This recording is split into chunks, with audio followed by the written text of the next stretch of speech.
സമയം കടന്നു എല്ലാവർക്കുമായി കർത്താവിനെ സ്തോത്രം ചെയ്യുന്നു. കർത്താവിന്റെ ദാസൻ പാസ്റ്റർ ദാനിയേൽ, മറ്റുള്ള സഭകളിൽ നിന്ന് കടന്നു വന്നുകൊണ്ടിരിക്കുന്ന പ്രിയ കർത്താവിന്റെ ദാസന്മാർ എല്ലാവർക്കും കർത്താവായ യേശു ക്രിസ്തുവിന്റെ വിനീത നാമത്തിൽ ഹല്ലേലൂയ.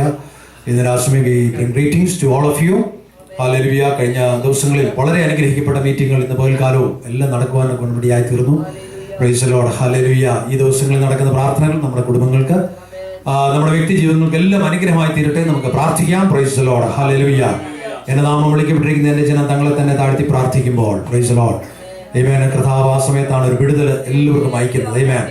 വളരെ സഹകരണത്തിനായി ദൈവത്തിന് നന്ദി പറയുകയാണ്. Praise God. പ്രത്യാൽസൻബിറ്റിൽ നിന്നും പ്രിയപ്പെട്ടവർക്ക് ഇന്ന് പൽക്കാലം കടന്നു വരുവാനിടയായി തീർന്നു. ഇന്നലെ മോറിസസിനും പ്രിയ കുടുംബാവരുടെ സഭയും എല്ലാവരും കടന്നു വരുവാനിടയായി തീർന്നു. നാളെയും നടക്കുന്ന വീട്ടിൽ ഓരോരുത്തരായിട്ട് കടന്നു വരും. ലേഖലിൽ നിന്ന് പ്രിയപ്പെട്ടവർ കടന്നു വരും എന്ന് അറിയിച്ചിട്ടുണ്ട്. Price the Lord. ഈ ദിവസങ്ങൾ നടക്കുന്ന പ്രാർത്ഥന നമുക്ക് എല്ലാവർക്കും ഒരു ആത്മീയ വിരുന്നായി തീരുവാൻ തക്കോണം ദൈവത്തിന്റെ ദാസന്മാരിൽ കൂടെ നമ്മളോട് ശക്തമായ ദൈവത്തിന്റെ ആലോചനകൾ അറിയിച്ചുകൊണ്ടിരിക്കുകയാണ്. ആമേൻ. ഹല്ലേലൂയ. ഇന്ന് രാത്രി സമയം ദൈവത്തിന് സംസാരിക്കുന്ന കർത്താവിന്റെ ദാസൻ പാസ്റ്റർ കെ സി കുര്യനാണ്. ഇന്ന് പകൽക്കാലം താൻ അല്പമായി തന്റെ അനുഭവത്തെ പറ്റി പറയുവാൻ കൊണ്ടുപടിയായി തീർന്നു. Praise God. താൻ ആൻഡമാൻസ് ദ്വീപുകൾ, നിക്കോബാർ ഐലൻഡ്സ് നമ്മളൊരു പക്ഷേ കേട്ടിട്ടുണ്ടായിരിക്കും. സുനാമി വന്നപ്പോൾ ഒരു പ്രത്യേക പല ഗ്രാമങ്ങളിലൂടെ മുങ്ങിപ്പോയതാണ്. എന്നാൽ അതിൽ നിന്നൊക്കെയും കർത്താവ് അത്ഭുതമായി അവരെ വിടുവിച്ചു. Praise God. ഹല്ലേലൂയ. ഇന്ന് രാവിലെ സമയം ദൈവത്തിനത് വളരെ ശക്തമായിട്ട് തന്നെ നമ്മോട് സംസാരിക്കാനിടയായി തീർന്നു. ഇന്ന് രാത്രി സമയം നമ്മളോട് ദൈവത്തിന്റെ ആലോചനകൾ അറിയിക്കും. Praise the Lord. പ്രാർത്ഥനയോട് നമുക്ക് ദൈവത്തിലായിരിക്കാം. കർത്താവ് നമ്മളെല്ലാവരും അനുഗ്രഹിക്കട്ടെ. ഒരിക്കൽ കൂടെ എല്ലാവരും കരങ്ങളെ അടിച്ച് ദൈവത്തെ സ്തുതിച്ചാണ്. Praise the Lord. Hallelujah. Glory to God. Glory to God. ഈ സമയം കർത്താവിന്റെ ദാസൻ മുന്നോട്ട് കടന്നു വന്ന് ദൈവത്തിൽ നമ്മോട് സംസാരിക്കുന്നതായി.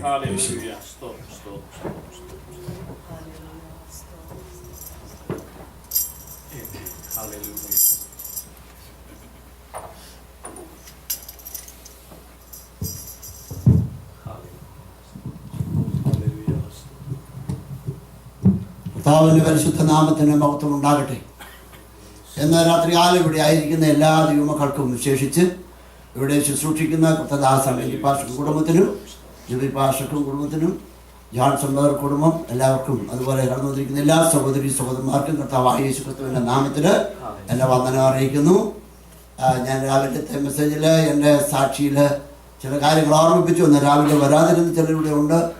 അതുകൊണ്ട് പിന്നെ ഞാൻ ഈ സാക്ഷ്യം അധികം പറയാൻ ആഗ്രഹിക്കുന്നില്ലെങ്കിലും ഇടയ്ക്കിടയ്ക്ക് ഞാൻ സന്ദർഭവശാൽ പരിശുദ്ധാത്മ ഓർമ്മിപ്പിക്കുന്ന കാര്യങ്ങൾ നിങ്ങളെ ഓർമ്മിപ്പിക്കാൻ ആഗ്രഹിക്കുന്നു. എൻ്റെ സ്വന്തം ദേശം കോട്ടയത്ത് കങ്ങഴയാണ്. ഞാൻ 39 വർഷമായി ആൻഡമാൻ നിക്കോബാർ ദ്വീപുകളിൽ പ്രവർത്തിച്ചുകൊണ്ടിരിക്കുന്നു. കഴിഞ്ഞ കാലങ്ങളിൽ കർത്താവ് അത്ഭുതകരമായി ആൻഡമാൻ നിക്കോബാർ ദ്വീപുകളിൽ 572 ദ്വീപുകൾ, 39 ദ്വീപുകളിൽ ആളുകൾ പാർക്കുന്നുണ്ട്. 26 ഭാഷക്കാരുണ്ട്. പൊതുഭാഷ ഹിന്ദിയാണ്. കുറഞ്ഞൊരു കാലമായിട്ട് പരിശുദ്ധാത്മാവിനെ ഓർമ്മിപ്പിച്ചതനുസരിച്ച് ഞാൻ ഹിന്ദിക്കാരുടെ ഇടയിൽ കർത്താവിൻ്റെ വേല ചെയ്തുകൊണ്ടിരിക്കുന്നു. 7 ഭാഷക്കാർ ഇപ്പോൾ കൂട്ടായ്മയിൽ വന്ന് സംബന്ധിക്കുന്നു. ആരും നശിച്ചു പോകാതെ എല്ലാവരും നിത്യജീവൻ പ്രാപിക്കും. ഞാൻ പറയും, നിങ്ങൾ കേട്ടോണ്ടിരിക്കുന്നത്, നിങ്ങളൊന്ന് റെസ്പോണ്ട് ചെയ്യണമല്ലോ. എന്താണ് ഞങ്ങൾ അതിപ്പോൾ ഞാൻ കൂട്ടായ്മ എന്ന് പറയുന്നത്. ഹല്ലേലൂയ. ഓക്കെ, നമുക്ക് പ്രാർത്ഥിക്കാം. ഒരു കോളേജിൽ ഒരു പ്രൊഫസർ പഠിപ്പിക്കാൻ ചെന്നാൽ, ഞാൻ കെമിസ്ട്രി പഠിപ്പിക്കാൻ പോവാം, നിങ്ങൾ എനിക്ക് വേണ്ടി പ്രാർത്ഥിക്കണമെന്ന് പറയുമോ? പറഞ്ഞാൽ പിന്നെ അങ്ങോട്ട് പോവാ ആരെങ്കിലും പഠിക്കാൻ. എന്നാൽ അപ്പോസ്തലനായ പൗലോസ് പറയുകയാണ്, ഞാൻ വായ തുറന്നാൽ വചനം സംസാരിക്കാൻ, നിങ്ങൾ എനിക്ക് വേണ്ടി. ഇതങ്ങനെ വരത്തുള്ളൂ. അതുകൊണ്ട് നമുക്ക് ഒരുമിച്ച് പഠിക്കാനുള്ളത് നിങ്ങൾ എനിക്ക് വേണ്ടി പ്രാർത്ഥിക്കണം. ഇവിടുത്തെ നല്ല അമേരിക്കയിലെ തണുപ്പൊക്കെ എനിക്ക് അത്രത്തോളം ചിലപ്പോൾ ഒന്നും പിടിക്കത്തില്ല. ചിലപ്പോൾ തൊണ്ടക്കൊക്കെ ചില പ്രയാസമുണ്ട്. അതിലെനിക്ക് ബുദ്ധിമുട്ടുണ്ടെന്നാൽ നിങ്ങൾ പ്രാർത്ഥിക്കുമ്പോൾ കാര്യങ്ങളെല്ലാം ദൈവം നേരെ. പ്രാർത്ഥന കേൾക്കുന്ന ഒരു ദൈവമാണ് നമ്മുടെ ദൈവം.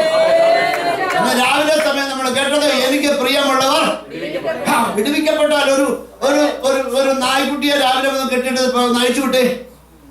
അതെന്താ പറയുക, ഓടി അടുക്കള കൂട്ടി അതിന് സ്വാതന്ത്ര്യം കിട്ടിയതാ. അല്ലെങ്കിൽ പിന്നെ അതുപോലെ നമ്മളെ സ്വാതന്ത്ര്യത്തിലാണ് ദൈവം വിളിച്ചിരിക്കുക. നാം അങ്ങനെ ഇരിക്കേണ്ടവരാ. സ്വാതന്ത്ര്യത്തോടുകൂടി ദൈവത്തെ ആരാധിപ്പാൻ ദൈവം നമ്മളെ വിളിച്ചിരിക്കുന്നത്. ആയാൽ നാം ദൈവത്തിന്റെ വരുമ്പോൾ വളരെ സന്തോഷത്തോടു കൂടി ആയിരിക്കണം. നമ്മുടെ സന്തോഷത്തെ കെടുത്തുന്ന കാര്യങ്ങൾ എന്തൊക്കെയാണ് നാം കണ്ടുപിടിച്ച് അതിൽ നിന്ന് ഒഴിഞ്ഞു നിൽക്കുകയും ജയമെടുക്കുകയും ചെയ്യണം. ദൈവം നമ്മളെ സഹായിക്കട്ടെ. ഇന്ന് രാത്രി സമയത്തെ അല്പസമയത്തെ ചിന്തയ്ക്കായിട്ട് പുറപ്പാട് പുസ്തകം 25-ാം അധ്യായത്തിലെ 8-ാമത്തെ വാക്യം വായിക്കാം. പുറപ്പാട് പുസ്തകം, book of exodus, chapter 25 verse 8. എടുത്തവർക്ക് വായിക്കാം. ഈ വാക്യം വായിച്ച് കേൾപ്പിക്കുന്നവർക്കും വായിക്കുന്നവർക്കും ഞാൻ അവരുടെ നടുവിൽ വസിപ്പാൻ അവർ എനിക്ക് ഒരു വിശുദ്ധ മന്ദിരം ഉണ്ടാക്കണം. ഞാൻ അവരുടെ നടുവിൽ വസിപ്പാൻ അവർ എനിക്കൊരു വിശുദ്ധ മന്ദിരം ഉണ്ടാക്കണം. തിരുനിവാസവും അതെ അതെ, ഞാൻ അവരുടെ നടുവിൽ വസിപ്പാൻ അവർ എനിക്കൊരു വിശുദ്ധ മന്ദിരം ഉണ്ടാക്കണം. ഈ സഭയായി തീരുമാനിച്ച ഉപവാസ പ്രാർത്ഥനയുടെ 3ാമത്തെ രാത്രി ഏത്? എന്തിനാ ഉപവാസം? അതൊക്കെ നമ്മൾ ഈ ദിവസങ്ങളിൽ കേട്ടതാ. നാം ഭക്ഷണം ഉപേക്ഷിച്ചിട്ട് അല്ലെങ്കിൽ ഭക്ഷണം വെടിഞ്ഞിട്ട് ഹങ്കർ സ്ട്രൈക്ക് ഇരിക്കുകയല്ല, പ്രാർത്ഥിച്ചുകൊണ്ടിരിക്കുക. നമ്മുടെ ആത്മാവിന്റെ ബലത്തിന് വേണ്ടി. ദൈവം സൃഷ്ടിച്ച സൃഷ്ടികരങ്ങളില് ഒന്നിന് മാത്രമേ ഉള്ളൂ ആത്മാവ്, നമുക്ക് മാത്രമേ ഉള്ളൂ, മനുഷ്യന് മാത്രമേ ഉള്ളൂ. അത് യോബിന്റെ പുസ്തകം 8-ാം അധ്യായത്തിൽ 34-ാം അധ്യായത്തിൽ വായിക്കുന്നു, മനുഷ്യനിൽ ആത്മാവ് ഉണ്ടല്ലോ. ദൈവത്തിന്റെ ആത്മാവ് അവരെ സൃഷ്ടിച്ചു. എങ്ങനെയാ സൃഷ്ടിച്ചത്? ദൈവം തന്റെ സ്വരൂപത്തിലാണ് സൃഷ്ടിച്ചതെന്ന് വായിക്കും.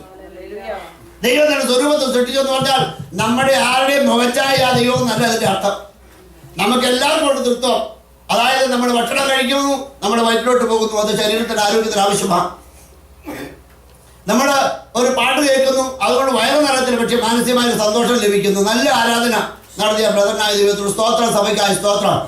അങ്ങനെ ദൈവം നമുക്കൊക്കെ തന്നിരിക്കുന്ന കഴിവുകളെ അങ്ങോട്ട് ഉപയോഗിച്ച് കഴിഞ്ഞുകൊണ്ടല്ലോ സഭ അനുഗ്രഹിക്കപ്പെടുന്ന ദൈവനാമം സ്വർഗത്തിൽ വെറുങ്കയായി പോയി നിൽക്കേണ്ടി വരത്തില്ല. നീ എനിക്ക് എത്ര താണെന്ന് തോന്നുന്നു നമുക്കറിയാം. അറിയാമോ ഇല്ലയോ?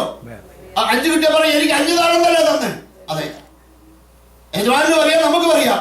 അതുകൊണ്ട് തന്നെ താഴെന്ന് കൂട്ടി വെച്ചാൽ എനിക്കൊന്നും തന്നില്ലെന്ന് പറഞ്ഞ് അവിടെ തന്നാൽ കർത്താവിന്റെ വരവിനോട് അത് സംബന്ധിച്ച് പറയുന്ന എല്ലാ വാക്കിലും ഒരു കരുണയുമില്ല. അവനെ കൈയും കാലും കെട്ടി പുറത്ത് ഇടാ, താരത്തെ തിരിച്ചെടുത്താൽ പോരെ. അവനെ കൈയും കാലും കെട്ടി എവിടെ ഇടാനാ പറഞ്ഞത്? പുറത്തുള്ള ഇരുട്ടില്. 5 പേർ ഒരുങ്ങിയിരുന്നു, എണ്ണയുമായിട്ട് 10 പേരിരുന്നു. 5 പേർ അകത്ത് കയറി, 5 പേര് വെളിയിലായി. അവരോട് പറഞ്ഞു, ഞാൻ നിങ്ങളെ, നമ്മളാദ്യം പറഞ്ഞ സാരല്ലേ കയറി പോരാ, മറ്റേ അത് കുടിക്ക് പോരാ. അല്ലേ, നമ്മുടെ അവിടെ ഒരു ദയമില്ല. കല്യാണപത്രമില്ലാതെ ഒരുത്തർ അകത്ത് വന്നു. അവൻ എങ്ങനെ അകത്ത് വന്നത്? കല്യാണപത്രം എല്ലാവരും കൊടുത്തു. അവനെങ്ങനെ കിട്ടാതിരുന്നത്? എന്റെ വിശ്വാസപ്രകാരം അവന് കിട്ടാതിരുന്നതല്ല. അവൻ ആ കിട്ടിയ കല്യാണപത്രത്തിന്റെ പുറത്ത് മടക്കി അതിന് പുറത്തായിരുന്നു. അവൻ നോക്കിയപ്പോൾ അവൻ ആ വസ്ത്രത്തെക്കാളും നല്ലത് അവന്റെ, അല്ലെങ്കിൽ അവനകത്ത് കയറാൻ പറ്റത്തില്ല. അതുകൊണ്ട് എന്നാ പോടാ, ഇറങ്ങി പോടാന്ന് പറഞ്ഞല്ല. എന്താ പറഞ്ഞു? അവനെ കൈയും കാലും കെട്ടി പുറത്തുള്ള ഇരുട്ടിൽ. കർത്താവിന്റെ വരവിൽ ഒരു മേഴ്സി ഇല്ല, നോ മേഴ്സി. ഇപ്പോഴാണ് മേഴ്സി, ഇപ്പോഴാണ് ദയയുള്ളത്. ഇതാണ് കരുണയുടെ ദിവസം, ഇതാണ് ദയയുടെ ദിവസം, ഇതാണ് സഹോദരി സഹോദരന്മാരെ. കർത്താവിന്റെ വരവിൽ ഞാൻ എങ്ങനെയാണ് തപ്പിച്ചു കൊള്ളാമെന്ന്, എങ്ങനെയാണ് ഞാൻ അകത്ത് കയറിക്കൊള്ളാമെന്ന് ആരും കരുതരുത്. അതാണ് എനിക്ക് നമ്മൾ ദൈവസഭയോട് ഓർപ്പിക്കാറുള്ളത്. ഞാൻ ജനിച്ചു വളർന്നതൊക്കെ ഇങ്ങനെ വിശ്വാസമുള്ള ഒരു സഭയിലല്ല. എന്നാൽ ദൈവം എനിക്ക് ഇങ്ങനെ ഒരു അവസരം തന്നു. സത്യമായിട്ട് ദൈവവചനപ്രകാരം സ്വാതന്ത്ര്യത്തോടെ ആരാധിപ്പാൻ ദൈവം ഈ ഉപദേശപ്രകാരം നമുക്ക് സ്വാതന്ത്ര്യത്തോടെ ആരാധിക്കാനുള്ള അവകാശം. അങ്ങോട്ടും നോക്കി ഇങ്ങോട്ടും നോക്കി മനുഷ്യരെ നോക്കി അവരങ്ങനെ ഇവരങ്ങനെ പറഞ്ഞു നിന്ന് നമ്മുടെ കാലം കഴിച്ചാൽ കർത്താവിന് വരവിൽ ഒരു മേഴ്സി ഉണ്ടാകുന്ന ഒരു ദയം ഉണ്ടാകത്തില്ല. കർത്താവിന് വരവടുത്തിരിക്കുന്ന കാലങ്ങളില് ഉപവാസത്തോടുകൂടെ സഭ ക്രമീകരിച്ചിരിക്കുന്ന ഉപവാസ പ്രാർത്ഥന നമ്മളെ ഒന്നുകൂടെ ശുദ്ധീകരിക്കാൻ വേണ്ടിയാണ്. ഹല്ലേലൂയ. ഈ വാക്യത്തിന് വേണ്ടി നമുക്ക് പ്രാർത്ഥിക്കാം. പരിശുദ്ധനായ ദൈവമേ, ഞങ്ങളിവിടെ വായിച്ച വാക്യത്തിനായ സ്തോത്രം. വചനം അവിടുത്തേതാണ്, അടിയൻ അവിടുത്തേതാണ്, ഈ സഭ അവിടുത്തേതാണ്, ജനങ്ങൾ അവിടുത്തേതാണ്. ഞങ്ങളോട് അവിടുന്ന് സംസാരിക്കുക, ഞങ്ങളോട് അവിടുത്തെ ഇടപെടുകയും ചെയ്യണം. യേശുവിൻ നാമത്തിൽ ഞങ്ങളുടെ പ്രാർത്ഥന കേൾക്കുമാറാകണമേ. ദൈവം പറയും, മോശയോട് പറയുക, എനിക്ക് അവരുടെ നടുവിൽ വസിക്കണം. If you have English Bible with you, please read in English also, please. The Exodus chapter 25 verse 8. Because those who do not understand Malayalam can at least hear that words. Let them construct a sanctuary for me, that I may dwell among them. I may dwell among them. എനിക്ക് അവരുടെ നടുവിൽ വസിക്കണം. ഇത് ആരാ പറയുന്നത്? ആകാശത്തെയും ഭൂമിയെയും സൃഷ്ടിച്ച സർവശക്തനായ ദൈവം പറയുകയാണ്, എനിക്ക് അവരുടെ നടുവിൽ വസിക്കണം. ഇസ്രായേൽ മക്കളും ഇസ്രായേലിലായിരുന്നു 430 വർഷക്കാലം.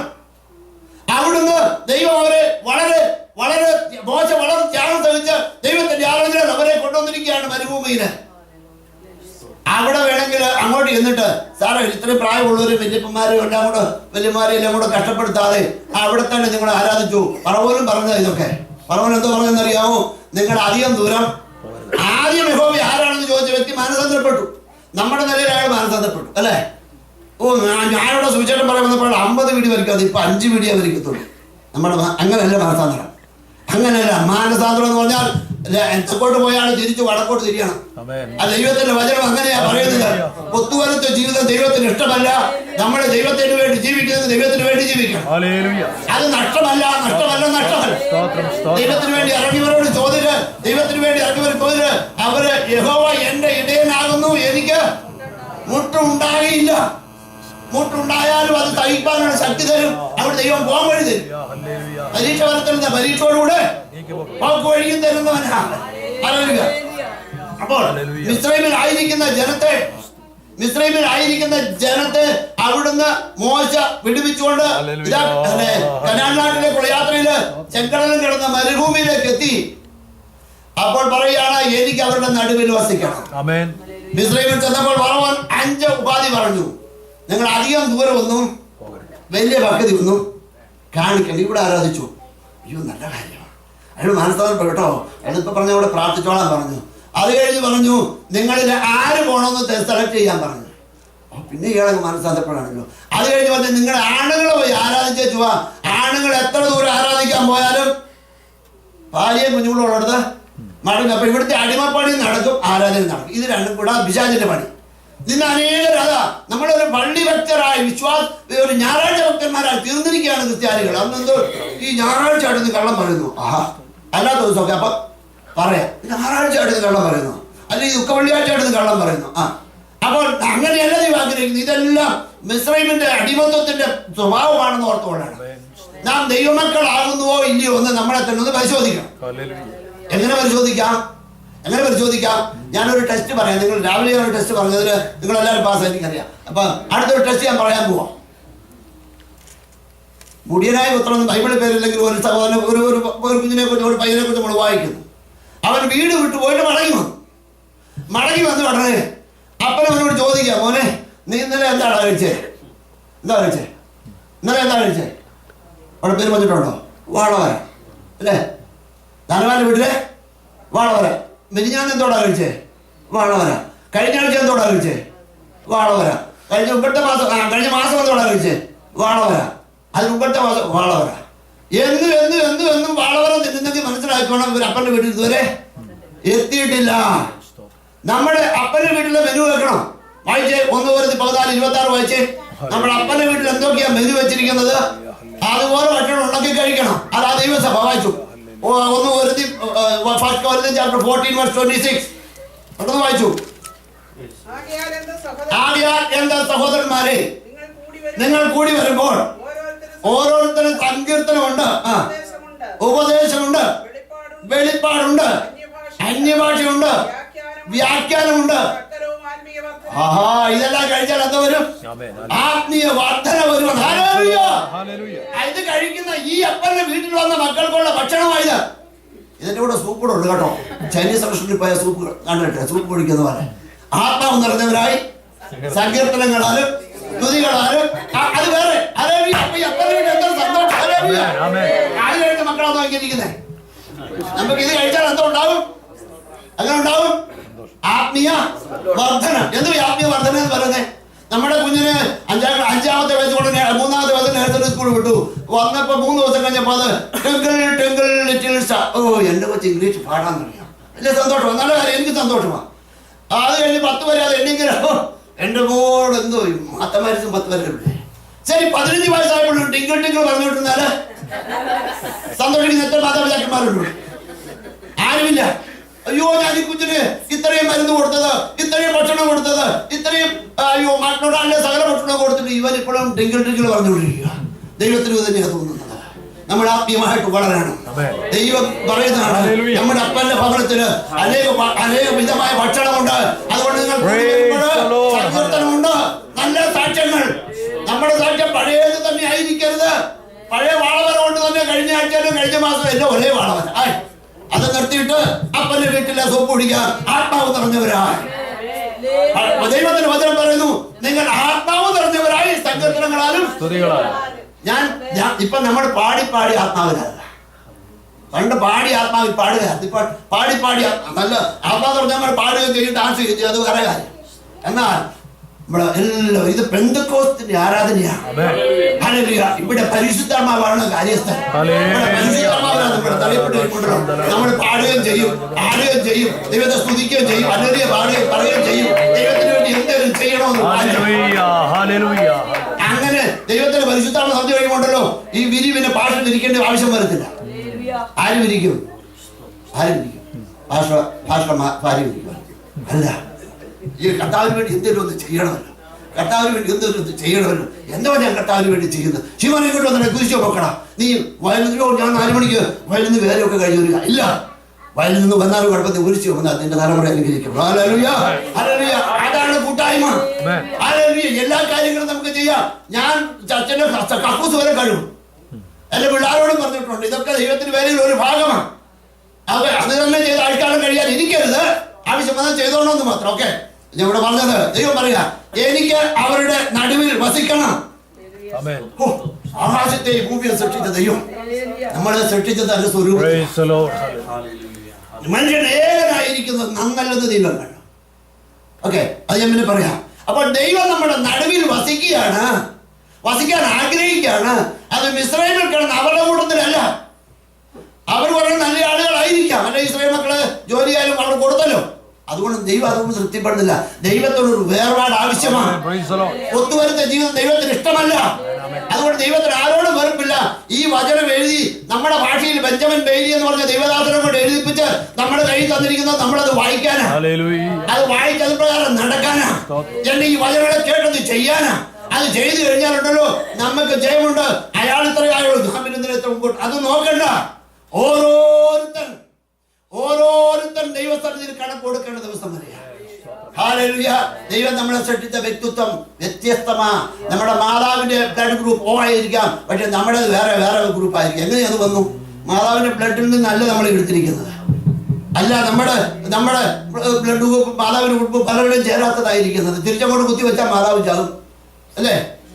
അപ്പൊ ദൈവം നമ്മളെ വ്യക്തിപരമായിട്ട് സൃഷ്ടിച്ചിരിക്കുക. ദൈവത്തിന് നമ്മളെ സ്വരൂപത്തിൽ സൃഷ്ടിച്ചത് ഒരു ദൈവത്തിന്റെ ഉദ്ദേശമാണ്. ദൈവം പറയും, എനിക്ക് ദൈവത്തിന് എവിടെയാണ് വസിക്കാൻ ആഗ്രഹിക്കുന്നത്? ആദ്യം നമ്പർ 1, ദൈവത്തിന് ഒരു ജാതി മത വ്യത്യാസമില്ല.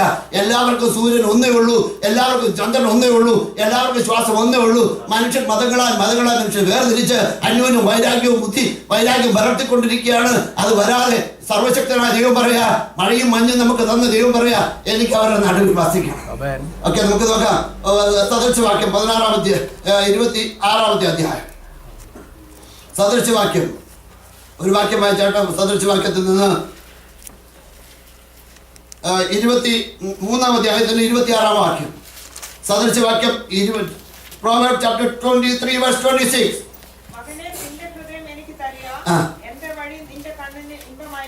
മകനെ നിന്റെ ഹൃദയം എനിക്ക് താ. ആദ്യം ദൈവം ലോകത്തിലുള്ള സകല മനുഷ്യരോടും പറയുക, ദൈവത്തിന്റെ സൂര്യന്റെ പ്രകാശം സ്വീകരിക്കുന്നവരും ദൈവത്തിന്റെ ഓക്സിജൻ സൗജന്യമായി അനുഭവിക്കുന്നവരുമായ സകല ജാതി മതസ്ഥരോടും മനുഷ്യരോടും ദൈവം പറയുക, മകനെ നിന്റെ ഹൃദയം എനിക്ക് താ. നമ്മുടെ ഹൃദയത്തിൽ ആ ദൈവം വസിക്കാൻ ആഗ്രഹിക്കുന്നത്.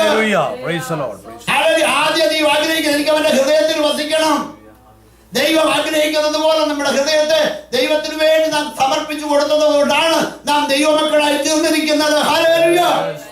ദൈവത്തിന്റെ മക്കൾ എന്നുള്ള പേരിന് നമ്മൾ യോഗ്യരാകുന്നതിന് മുന്നമേ നമ്മുടെ പേര് സാത്താന്റെ മക്കൾ. 1 യോഹന്നാൻ 3:8 വായിക്കണ്ട. ഞാൻ പറഞ്ഞു പോകുന്നത് പറയുന്ന ദൈവത്തിന്റെ വചനത്തിന് ആധാരമാണ്. അപ്പോൾ നമ്മളെ ആദരയിൽ നിന്ന് ദൈവത്തിന്റെ മക്കളായി തീർക്കുവാൻ ദൈവത്തിന് ഇഷ്ടം തോന്നിയത് നമ്മുടെ യാതൊരു പുണ്യപ്രവൃത്തികളും കൊണ്ടല്ല. എന്റെ പിതാവ് ആഗ്രഹിച്ചിട്ടല്ലാതെ ആർക്കും എന്റെ അടുക്കൽ വരുവാൻ കഴിയില്ല. നമ്മുടെ ഹൃദയത്തില് ദൈവം വസിക്കുന്നു എന്നുള്ളത് നാം ഓരോരുത്തർ ഉറപ്പ് വരുത്തണം. മകനെ നിന്റെ ഹൃദയം എനിക്ക് താ, എന്റെ വഴി നിന്റെ കണ്ണിന് ഇമ്പമായിരിക്കട്ടെ. ഈ സുവിശേഷം ഞാൻ പ്രസംഗിക്കാൻ ഇറങ്ങാൻ കാരണം എന്റെ പിതാവ് എന്റെ മാതാവ് അവര് ഈ വിശ്വാസത്തിൽ അവര് രക്ഷിക്കപ്പെടുന്നതിന് മുന്നമേ എന്റെ പിതാവ് ഈ ലോകപ്രാരം വലിയൊരു പാപിയായി ജീവിച്ച വ്യക്തിയാണ്, ഒരു വഴക്കാളിയായി ജീവിച്ച വ്യക്തിയാണ്. എന്നാൽ താൻ ഒരു കേസ് സംബന്ധമായി ഒരു വനത്തിലൂടെ യാത്ര ചെയ്യുമ്പോൾ ഈ വചനം തന്നെ ദർശനത്തിൽ കേട്ടു. അതുവരെ വേദപുസ്തകം തൊടാതിരുന്ന വ്യക്തി, അതുവരെ പ്രാർത്ഥനയ്ക്ക് പോകാത്ത വ്യക്തി, മദ്യപാനിയായി വഴക്കാളിയായി ജീവിച്ച വ്യക്തി ഈ വാക്യം കേട്ടു, മകനെ നിന്റെ ഹൃദയം ഇരിക്കുക. താൻ അവിടെ മുട്ടുകുത്തി. ആദ്യം വചനം കേട്ട് താൻ പറഞ്ഞു, ഇതാരും തന്നെ കളിപ്പിക്കാൻ പറയാ. അടുത്ത് പിന്നെയും ഒരു മൈലൂടെ പോയപ്പോൾ ഇതേ ശബ്ദം കേട്ടു. താങ്കളുടെ മുട്ടുകുത്തി യേശുവിനെ ഏറ്റുകൊണ്ടു. ഏകദേശം 50-60 വർഷക്കാലം പിന്നെ കർത്താവിന്റെ സുവിശേഷത്തിന് വേണ്ടി സാക്ഷ്യം വഹിച്ചു. അനേക കർത്താവിലേക്ക് നേടി. ആ കൂട്ടത്തിൽ രക്ഷിക്കപ്പെട്ടവരാണ് ഞാനും എൻ്റെ സഹോദരങ്ങളും, അല്ലെങ്കിൽ അതുപോലെ അനേക ആയിരങ്ങളും. കാരണം ദൈവം ഒരാളുടെ ഹൃദയത്തിൽ വന്നാൽ രൂപാന്തരം ഉണ്ടാകും. അവരുടെ കുടുംബം അനുഗ്രഹിക്കപ്പെടും. അതുകൊണ്ട് ദൈവം പറയും, എനിക്ക് അവരുടെ നടുവിൽ വസിക്കണം. എൻ്റെ അപ്പച്ചൻ്റെ പേര് ഇടവട്ടാൽ പാപ്പച്ചൻ ഉപദേശി. നല്ലൊരു കുടുംബം, ഇലന്തൂർ കുരിക്കാട്ട് കുടുംബത്തിലെ നല്ലൊരു അംഗമാണ്. എന്നാലും പാപിയായിരുന്നത് കൊണ്ട് ദൈവം പറയാ, മകനെ നിന്റെ ഹൃദയം എനിക്ക് താ കൊടുത്തു. ഞാനും എൻ്റെ ഹൃദയം 13-ാമത്തെ വയസ്സിൽ എൻ്റെ കർത്താവിനായി കൊടുത്തു. കർത്താവിനെ നടത്തി. 19-ാമത്തെ വയസ്സിൽ കർത്താവിനെ വേലക്കായിട്ട് വിളിച്ചു. കർത്താവ് ഞാൻ എവിടേക്ക് പോകണം? കർത്താവിനെ മലബാറിലേക്ക് അയച്ചു. മലബാറില് മറ്റു പല മതക്കാരുള്ള ദേശത്ത് കർത്താവിന്റെ സുവിശേഷം അറിയിപ്പാനിടയായി. വ്യക്തികളായ ആളുകളോട് ഇടപെട്ട് സുവിശേഷം അറിയിപ്പാനിടയായി. അപ്പൊ ദൈവം ആഗ്രഹിക്കുന്നത്, എന്നെ കേൾക്കുന്ന സഹോദര സഹോദരി, നിങ്ങൾ തന്നെ ഒന്ന് ചിന്തിക്കണം. എൻ്റെ ഉള്ളിൽ ദൈവമുണ്ടോ? എൻ്റെ ഉള്ളിൽ യേശു ഉണ്ടോ? ഞാൻ എൻ്റെ ദൈവത്തിന്റെ പൈതലാണോ? അതോ മറിയ ഓർത്തതുപോലെ പൈതൽ യേശു കൂടെ ഉണ്ടെന്ന് ഓർത്തോ യാത്രയിൽ അങ്ങ് പോവുകയാണോ? അങ്ങനെ പോകരുത്, അങ്ങനെ പോകരുത്. പരിശോധിക്കണം. കർത്താവ് വരുമ്പോൾ, കാഹളം കുരിക്കുമ്പോൾ നമുക്ക് പോകണമെങ്കിൽ, കാഹളത്തിന്റെ ശബ്ദം കേൾക്കണമെങ്കിൽ യേശു നമ്മുടെ ഹൃദയത്തിൽ ഉണ്ടായിരിക്കണം. അപ്പോൾ നമ്മുടെ ഹൃദയം ദൈവത്തിന്റെ വാസസ്ഥലമാണ്. നിങ്ങളുടെ ശരീരം ദൈവത്തിന്റെ മന്ദിരമെന്നും പരിശുദ്ധാത്മാവിന്റെ മന്ദിരമെന്ന് നിങ്ങൾ അറിയുന്നില്ലയോ? അറിയണം. അതുകൊണ്ട് ആ യേശു വസിക്കുമ്പോണ്ടല്ലോ നമ്മളെ പാപത്തിലേക്ക് തിരിയാതെ അവ നമ്മളെ നേർവഴിക്ക് നടത്തിക്കൊണ്ടിരിക്കും. അഥവാ പാപം നമ്മുടെ ഹൃദയത്തെ തിണ്ടിയാൽ അല്ലെങ്കിൽ നമ്മളെ പരിശുദ്ധാത്മാവ് നമ്മുടെ പാപത്തെക്കുറിച്ച് ന്യായവിധിയെക്കുറിച്ച് ബോധം വരുത്തിക്കൊണ്ടിരിക്കും. അതുകൊണ്ട് ഒന്നാമത് നമ്മൾ ചെയ്യേണ്ട കാര്യം, നമ്മുടെ ഹൃദയത്തിൽ ദൈവം വസിക്കാൻ ആഗ്രഹിക്കുന്ന യേശുവിനെ നമ്മുടെ ഹൃദയത്തിലേക്ക് സ്വീകരിക്കുക എന്നുള്ളതാണ്. അത് ലോകത്തിലുള്ള സകല മനുഷ്യരോടുള്ള ദൈവത്തിന്റെ ഉപദേശമാണ്. ഒരു വ്യക്തികളോടും, ഒരു മതത്തോടും, ഒരു സഭയോടും മാത്രമുള്ളതല്ല. ഇവിടെ എന്നെ കേൾക്കുന്ന ആരുടെയെങ്കിലും ഹൃദയത്തിൽ യേശു ക്രിസ്തുവിന് സ്വാഗതം കൊടുത്തിട്ടില്ലെങ്കിൽ ഈ ഉപവാസ പ്രാർത്ഥന നിങ്ങൾക്ക് വേണ്ടി കൂടെ ക്രമീകരിച്ചതാണ്. കാരണം ഇത് കേട്ടിട്ട് നാം നശിച്ചു പോകരുത്. ഞാൻ അങ്ങ് മാറും. ഇവിടെ ശുശ്രൂഷിക്കുന്ന ദിവദാസന്മാർ പോകും. നമ്മളെല്ലാം മരിച്ചു പോയാലും ഞാൻ പറയുന്നത് ആകാശവും ഭൂമിയും കേൾക്കുന്നുണ്ട്. 50-ാം സംഘത്തിൽ 4-ാം വാക്യത്തില് തന്റെ ജനത്തെ ന്യായം വിധിക്കേണ്ടതിന് അവൻ മേലിൽ നിന്ന് ആകാശത്തെയും ഭൂമിയും വിളിക്കുമ്പോൾ ഈ സത്യ വർത്തമാനം നിങ്ങൾ കേട്ടില്ലെന്ന് ആർക്കും പറയാൻ പറ്റത്തില്ല. അതുകൊണ്ടാണ് പരസ്യമായിട്ടൊപ്പം നിന്ന് ജനത്തോട് പറയുന്നത്. നിങ്ങൾ അണ്ടമാൻസിൽ കപ്പലിൽ യാത്ര ചെയ്യുമ്പോൾ ആദ്യം മദ്രാസിൽ നിന്ന് പോർട്ട് ബ്ലെയർ പോകണമെങ്കിൽ 6 ദിവസം കപ്പലിൽ യാത്ര ചെയ്യും. ഞാനപ്പോൾ മനസ്സിലാക്കി ഇത് സുവിശേഷം അറിയിക്കാൻ പറ്റിയ ഒരു സമയമാണ്. എന്താണെന്ന് അറിയാമോ? ഒരു കപ്പല് വെള്ളത്തിലേക്ക് ഇറങ്ങി കഴിഞ്ഞാൽ ഉടനെ ഇതിന് ചൂട് ഉറക്കത്തിൽ ഇങ്ങനെ കുരുങ്ങിക്കൊണ്ടിരിക്കും. ഇത് നമ്മുടെ ശരീരത്തിന് താങ്ങാൻ പറ്റത്തില്ല. അതിനകത്ത് വരുന്ന 80% ആളുകൾ ഉടനെ, സ്ത്രീകളും പുരുഷന്മാരും കടച്ചൊരു അല്ലെങ്കിൽ സീ സിക്നസ് ആയിട്ട് അവിടെ വീണ് കിടക്കും. ഛർദിന് തന്നെ. അതുകൊണ്ട് എഴുന്നേറ്റ് പോകാൻ പറ്റത്തില്ല, വെള്ളം കുടിക്കാൻ പറ്റത്തില്ല, ഭക്ഷണം അടുത്തുടിക്കുന്ന ആൾ കഴിച്ചാൽ മനം അറിയും. ഇങ്ങനെ 5-6 ദിവസം കഴിയണം. ഈ സമയത്ത് അവർ വെറുതെ ഇങ്ങനെ കിടക്കുമ്പോൾ ചെന്ന് വചനം പറയുക, പ്രാർത്ഥിക്കുക. അവർക്ക് വലിയ സന്തോഷം. ദൈവകൃപയാൽ എനിക്ക് ദൈവകൃപ തൊട്ട് ഇതുവരെ കപ്പലെ കയറിയ വിശപ്പേ ഉള്ളൂ എനിക്ക്. അല്ലെങ്കിൽ അതുകൊണ്ട് എപ്പോഴാണ് 11 മണിക്ക് ഒരു അനൗൺസ് ചെയ്ത് നോക്കിയിരിക്കും ഞാൻ. എനിക്ക് അത് പിന്നെ കുറച്ചൊക്കെ ഭക്ഷണം ഞങ്ങൾ കൊണ്ടുപോവുകയും ചെയ്യും. എന്നാലും എൻ്റെ ഭാര്യയും എൻ്റെ കുഞ്ഞും ഒരു മകളും കയറിയാൽ ഇറങ്ങുന്നത് വരെ ഒരേ കിടപ്പാണ്. നാരങ്ങാവെള്ളമൊക്കെ തൊട്ട് കൊടുത്തോട്ട് കിടക്കണം. അപ്പോൾ ഞാൻ പറഞ്ഞത്, ആ സമയം ഞാൻ സുവിശേഷത്തിന് വേണ്ടി ഉപയോഗിച്ച് അനേകം രക്ഷിക്കപ്പെടാൻ ഇടയാക്കണം. അത് കഴിഞ്ഞിട്ട് ആദ്യം പോകുമ്പോഴേക്കും ഡോർമെറ്ററി ടൈപ്പ് അങ്ങനെ നീണ്ടു കിടക്കുക. 1000-500 പേര് ഒരേ എല്ലാവരും തല മാത്രം കാണാതിരുന്നാൽ അങ്ങനെ ഒരു ഡോർമെറ്ററി ടൈപ്പ് ആദ്യം അടിയിലത്തെ നില. അതാണ് ഏറ്റവും ലോവസ്റ്റ് ക്ലാസ്. അത് കഴിഞ്ഞിട്ട് ഇച്ചിരി ഉയർന്ന ക്ലാസ്സിൽ പോകാൻ തുടങ്ങിയപ്പം ഒരു റൂമിൽ 10-15 പേരൊക്കെ പോകാൻ തുടങ്ങി. അപ്പോൾ ഞാൻ എന്ത് ചെയ്യുന്നില്ല, ഒരു വലിയ ഫ്ലാസ്ക് കരുതിക്കുള്ളൂ. ഇച്ചിരി വെള്ളമൊക്കെ പിന്നെ കയ്യിൽ പോയി എടുത്തോണ്ട് വന്ന് കട്ടൻ കാപ്പി ഇട്ടാൽ ആ ക്യാബിനുള്ളവർക്ക് എല്ലാവർക്കും കൊടുക്കാൻ പറ്റും. എനിക്കറിയാം, ആദ്യമായിട്ട് കയറുമ്പോഴേക്കും ആർക്കും ആരെയും അറിയത്തില്ല. എല്ലാവരും ഇങ്ങനെ ചിലപ്പോൾ വലിയ ഓഫീസറായിരിക്കും, നമ്മുടെ പാവപ്പെട്ട ഉദ്ദേശിച്ചല്ലേ. നമ്മൾ 2 കുഞ്ഞുങ്ങളും ഒക്കെ ആയിട്ട് അകത്ത് കയറി ആരും തിരിഞ്ഞു പോലും നോക്കത്തില്ല. അവരെ വലിയ ആൾക്കാരങ്ങോട്ട് വന്ന് പെട്ടി വെക്കുന്നു, അത് വെക്കുന്നു. ഞാൻ തിരിഞ്ഞു നോക്കി അവർ വിഷ് ചെയ്യണമെന്ന് നോക്കുന്നിരിക്കും. എനിക്കറിയാം ഈ ഗമ അല്പം കഴിയുമ്പോൾ തീരുമെന്ന് എനിക്കറിയാം. ഓക്കെ, അപ്പം ഞാൻ പല പ്രാവശ്യം കണ്ടതല്ലേ. അങ്ങോട്ട് കപ്പലങ്ങോട്ട് ഒരു കുറച്ച് യാത്ര ചെയ്യുമ്പോഴത്തേക്കുണ്ടല്ലോ ഈ ഗമയോട് പോയൊരു കൂടെ തലയും കുത്തി വിടക്കണം. അപ്പം ഞാൻ പോയി ചൂടുവെള്ളം എടുത്തോണ്ട് വരും. ചൂടുവെള്ളം എടുത്തോണ്ട് ഞാൻ കട്ടൻ കാപ്പി ഇടും. കട്ടൻ കാപ്പി ഇട്ട് ചോദിക്കും, ആർക്ക് വേണം കട്ടൻ കാപ്പി? സബ്കോ ചായ, എംകോ ചായ, എംകോ ചായ, എംകോ ചായ. ഓക്കെ, വേറെ ആർക്കും പോയി എടുത്തോണ്ട് വരാൻ പറ്റത്തില്ല. അവർ പിള്ളേർക്ക് പാല് ഇറക്കാൻ ഈ ചൂടുവെള്ളം ഉപയോഗിക്കുന്നത്. അത് കഴിഞ്ഞിട്ട് സന്ധ്യയാകുമ്പോൾ ഞാനും എൻ്റെ ഭാര്യയും പിള്ളേരും കൊണ്ട് വന്ന് ചെറിയൊരു പ്രാർത്ഥന, വലിയ ശബ്ദമൊന്നും ഉണ്ടാക്കുന്നില്ല. ഇങ്ങനെ പ്രാർത്ഥിക്കുമ്പോൾ അവർ നോക്കിയിരിക്കും. അപ്പം ഞാൻ ചോദിക്കും, നിങ്ങൾക്ക് വേണ്ടി ഞാൻ പ്രാർത്ഥിക്കും, ഞാനൊരു പാസ്റ്ററായി, നിങ്ങൾക്ക് വേണ്ടി പ്രാർത്ഥിക്കട്ടെ. അയ്യോ നമുക്ക് പ്രാർത്ഥന കീച്ചി. ഓക്കെ, അത് ഒന്നാമത്തെ ചാൻസ്. 2ാമത്തെ ദിവസം ആകുമ്പോഴത്തേക്ക് രാവിലെ ഞങ്ങൾ പ്രാർത്ഥിക്കുമ്പോൾ ഇവരെല്ലാവരും എഴുന്നേറ്റിരിക്കുന്നത് ഞങ്ങൾ പൊക്കാൻ വയ്യാത്തവർ ഇങ്ങനെ തുരിഞ്ഞേരും കിടക്കും. ഓക്കെ, ഇറങ്ങുമ്പോഴേക്കും അവരെല്ലാം രക്ഷിക്കപ്പെട്ടു. ഹല്ലേലൂയ. എനിക്ക് ഭവിച്ചതൊക്കെ ഈ സുവിശേഷത്തിന്റെ അഭിവൃദ്ധി കാരണമാണ്. അതിനാണ് നമ്മളെ വിളിച്ചത്. എന്റെ അടുത്ത് യേശു കൊണ്ട് ആ യേശുവിനെ കല്ലറയ്ക്ക് പോലും അടക്കാൻ പറ്റിയില്ല. പിന്നെ ഞാനങ്ങനെ അടക്കി വയ്ക്കും. നമ്മുടെ ഉള്ളിലിരിക്കുന്ന യേശു ആരാണ്? യേശു പറയാണ്, ദൈവം പറയാണ്, മകനെ നിന്റെ ഹൃദയം എനിക്ക് താ, എന്റെ വഴി നിന്റെ കണ്ണിന് ഇമ്പമായിരിക്കട്ടെ. അത് രണ്ടാമത്തെ വാക്യം മത്തായിയുടെ സുവിശേഷം 18-20 വാക്യം ഉള്ള പറഞ്ഞ സമയത്ത് തന്നെ ഞാൻ നിർത്താൻ ശ്രമിക്കുന്നതാണ്. ആദ്യമായിട്ട് ഞാൻ സമയം എടുക്കാറില്ല. മത്തായിയുടെ സുവിശേഷം മാത്യു ചാപ്റ്റർ 18:20. 2-3 പേർ എന്റെ നാമത്തിൽ കൂടി വരുന്നിടത്തൊക്കെ ഞാൻ അവരുടെ നടുവിലുണ്ടെന്ന് ഞാൻ നിന്നോട് പറയുന്നു. ദൈവത്തിന്റെ വചനം നമ്മൾ ധാരാളം ഉപയോഗിക്കുന്ന ഒരു വാചകമായത്. ഇത് നമ്മുടെ ഉദ്ദേശം എന്താണെന്ന് അറിയാം. നാം പ്രതീക്ഷിച്ചിരിക്കുന്നതും ഉപവാസ പ്രാർത്ഥനയ്ക്കൊക്കെ ആള് കുറയുമ്പോൾ വായിച്ച് ആശ്വസിക്കാനുള്ള ഒരു വാക്യമാണ്. 2-3 പേർ കൂടുന്നിട്ട് അതിന് തന്നെയല്ല, ഇത് 2 പേർ കൂടുന്നത് ആ കുടുംബം. നമ്മുടെ കുടുംബത്തിൽ ദൈവം വസിക്കാൻ ആഗ്രഹിക്കുക. അതുകൊണ്ട് രക്ഷിക്കപ്പെട്ട ആരുടെ എല്ലാ ഹൃദയത്തിൽ യേശു വസിക്കുന്നുവോ അവര് തക്ക തുണയ്ക്ക് വേണ്ടി പ്രാർത്ഥിക്കണം. അപ്പോഴാണ് തക്ക തുണയെ ദൈവം കൊണ്ടുതരും. ആദമിനെ ദൈവം സൃഷ്ടിച്ചത് ദൈവത്തിന്റെ സ്വരൂപത്തെ സൃഷ്ടിച്ചു. തക്ക തുണയ്ക്ക് വേണ്ടി ആദാമിന് വേണ്ടി നോക്കിയിട്ട് ഒന്നും കണ്ടില്ല. ഇതുവരെ പേരിട്ട് ഒന്നും ആദാമിന് യോജിച്ചതല്ല. അതുകൊണ്ട് ദൈവം ആദാമിന് എന്ത് ചെയ്യുന്നറിയോ? നല്ലൊരു ഉറക്കം. എന്താ ഉറക്കം കാണിക്കുന്നറിയോ? നമ്മളും തക്ക തുണയ്ക്ക് മുമ്പ് നല്ലപോലെ ഉറങ്ങണമെന്ന്, അല്ലെങ്കിൽ പിന്നെ ഉറക്കം കെടുത്തു. ഓക്കെ, മനസ്സിലാവും. അതുകൊണ്ട് നമുക്ക് തക്ക തുണ നമ്മളൊന്നും നല്ലപോലെ ഉറങ്ങി കഴിയുമ്പോഴല്ലോ നമ്മൾ പ്രാർത്ഥിച്ചു, കർത്താവേ എനിക്കൊരു തക്ക തുണ വേണം കർത്താവേ, ഞാൻ ഏകനായിരിക്കും നന്നല്ലെന്ന് കർത്താവിന് അറിയാമല്ലോ. അതുകൊണ്ട് തക്ക തുണയ്ക്ക് വേണ്ടി പ്രാർത്ഥിക്കണം. അവർ എന്ത് ജോലിയാണെന്ന് ആദ്യം നോക്കുന്നത്. നോക്കി കുഴപ്പമില്ല, പക്ഷേ രക്ഷിക്കപ്പെട്ടതാണോ? ഞാൻ വിവാഹം കഴിക്കാൻ പോകുന്ന സ്ത്രീ, ഞാൻ വിവാഹം കഴിക്കാൻ പോകുന്ന പുരുഷൻ, അവരുടെ ഉള്ളിൽ യേശു ഉണ്ടോ? എന്നുള്ളതുപോലെ യേശു ഉണ്ടോ എന്ന് നോക്കണം.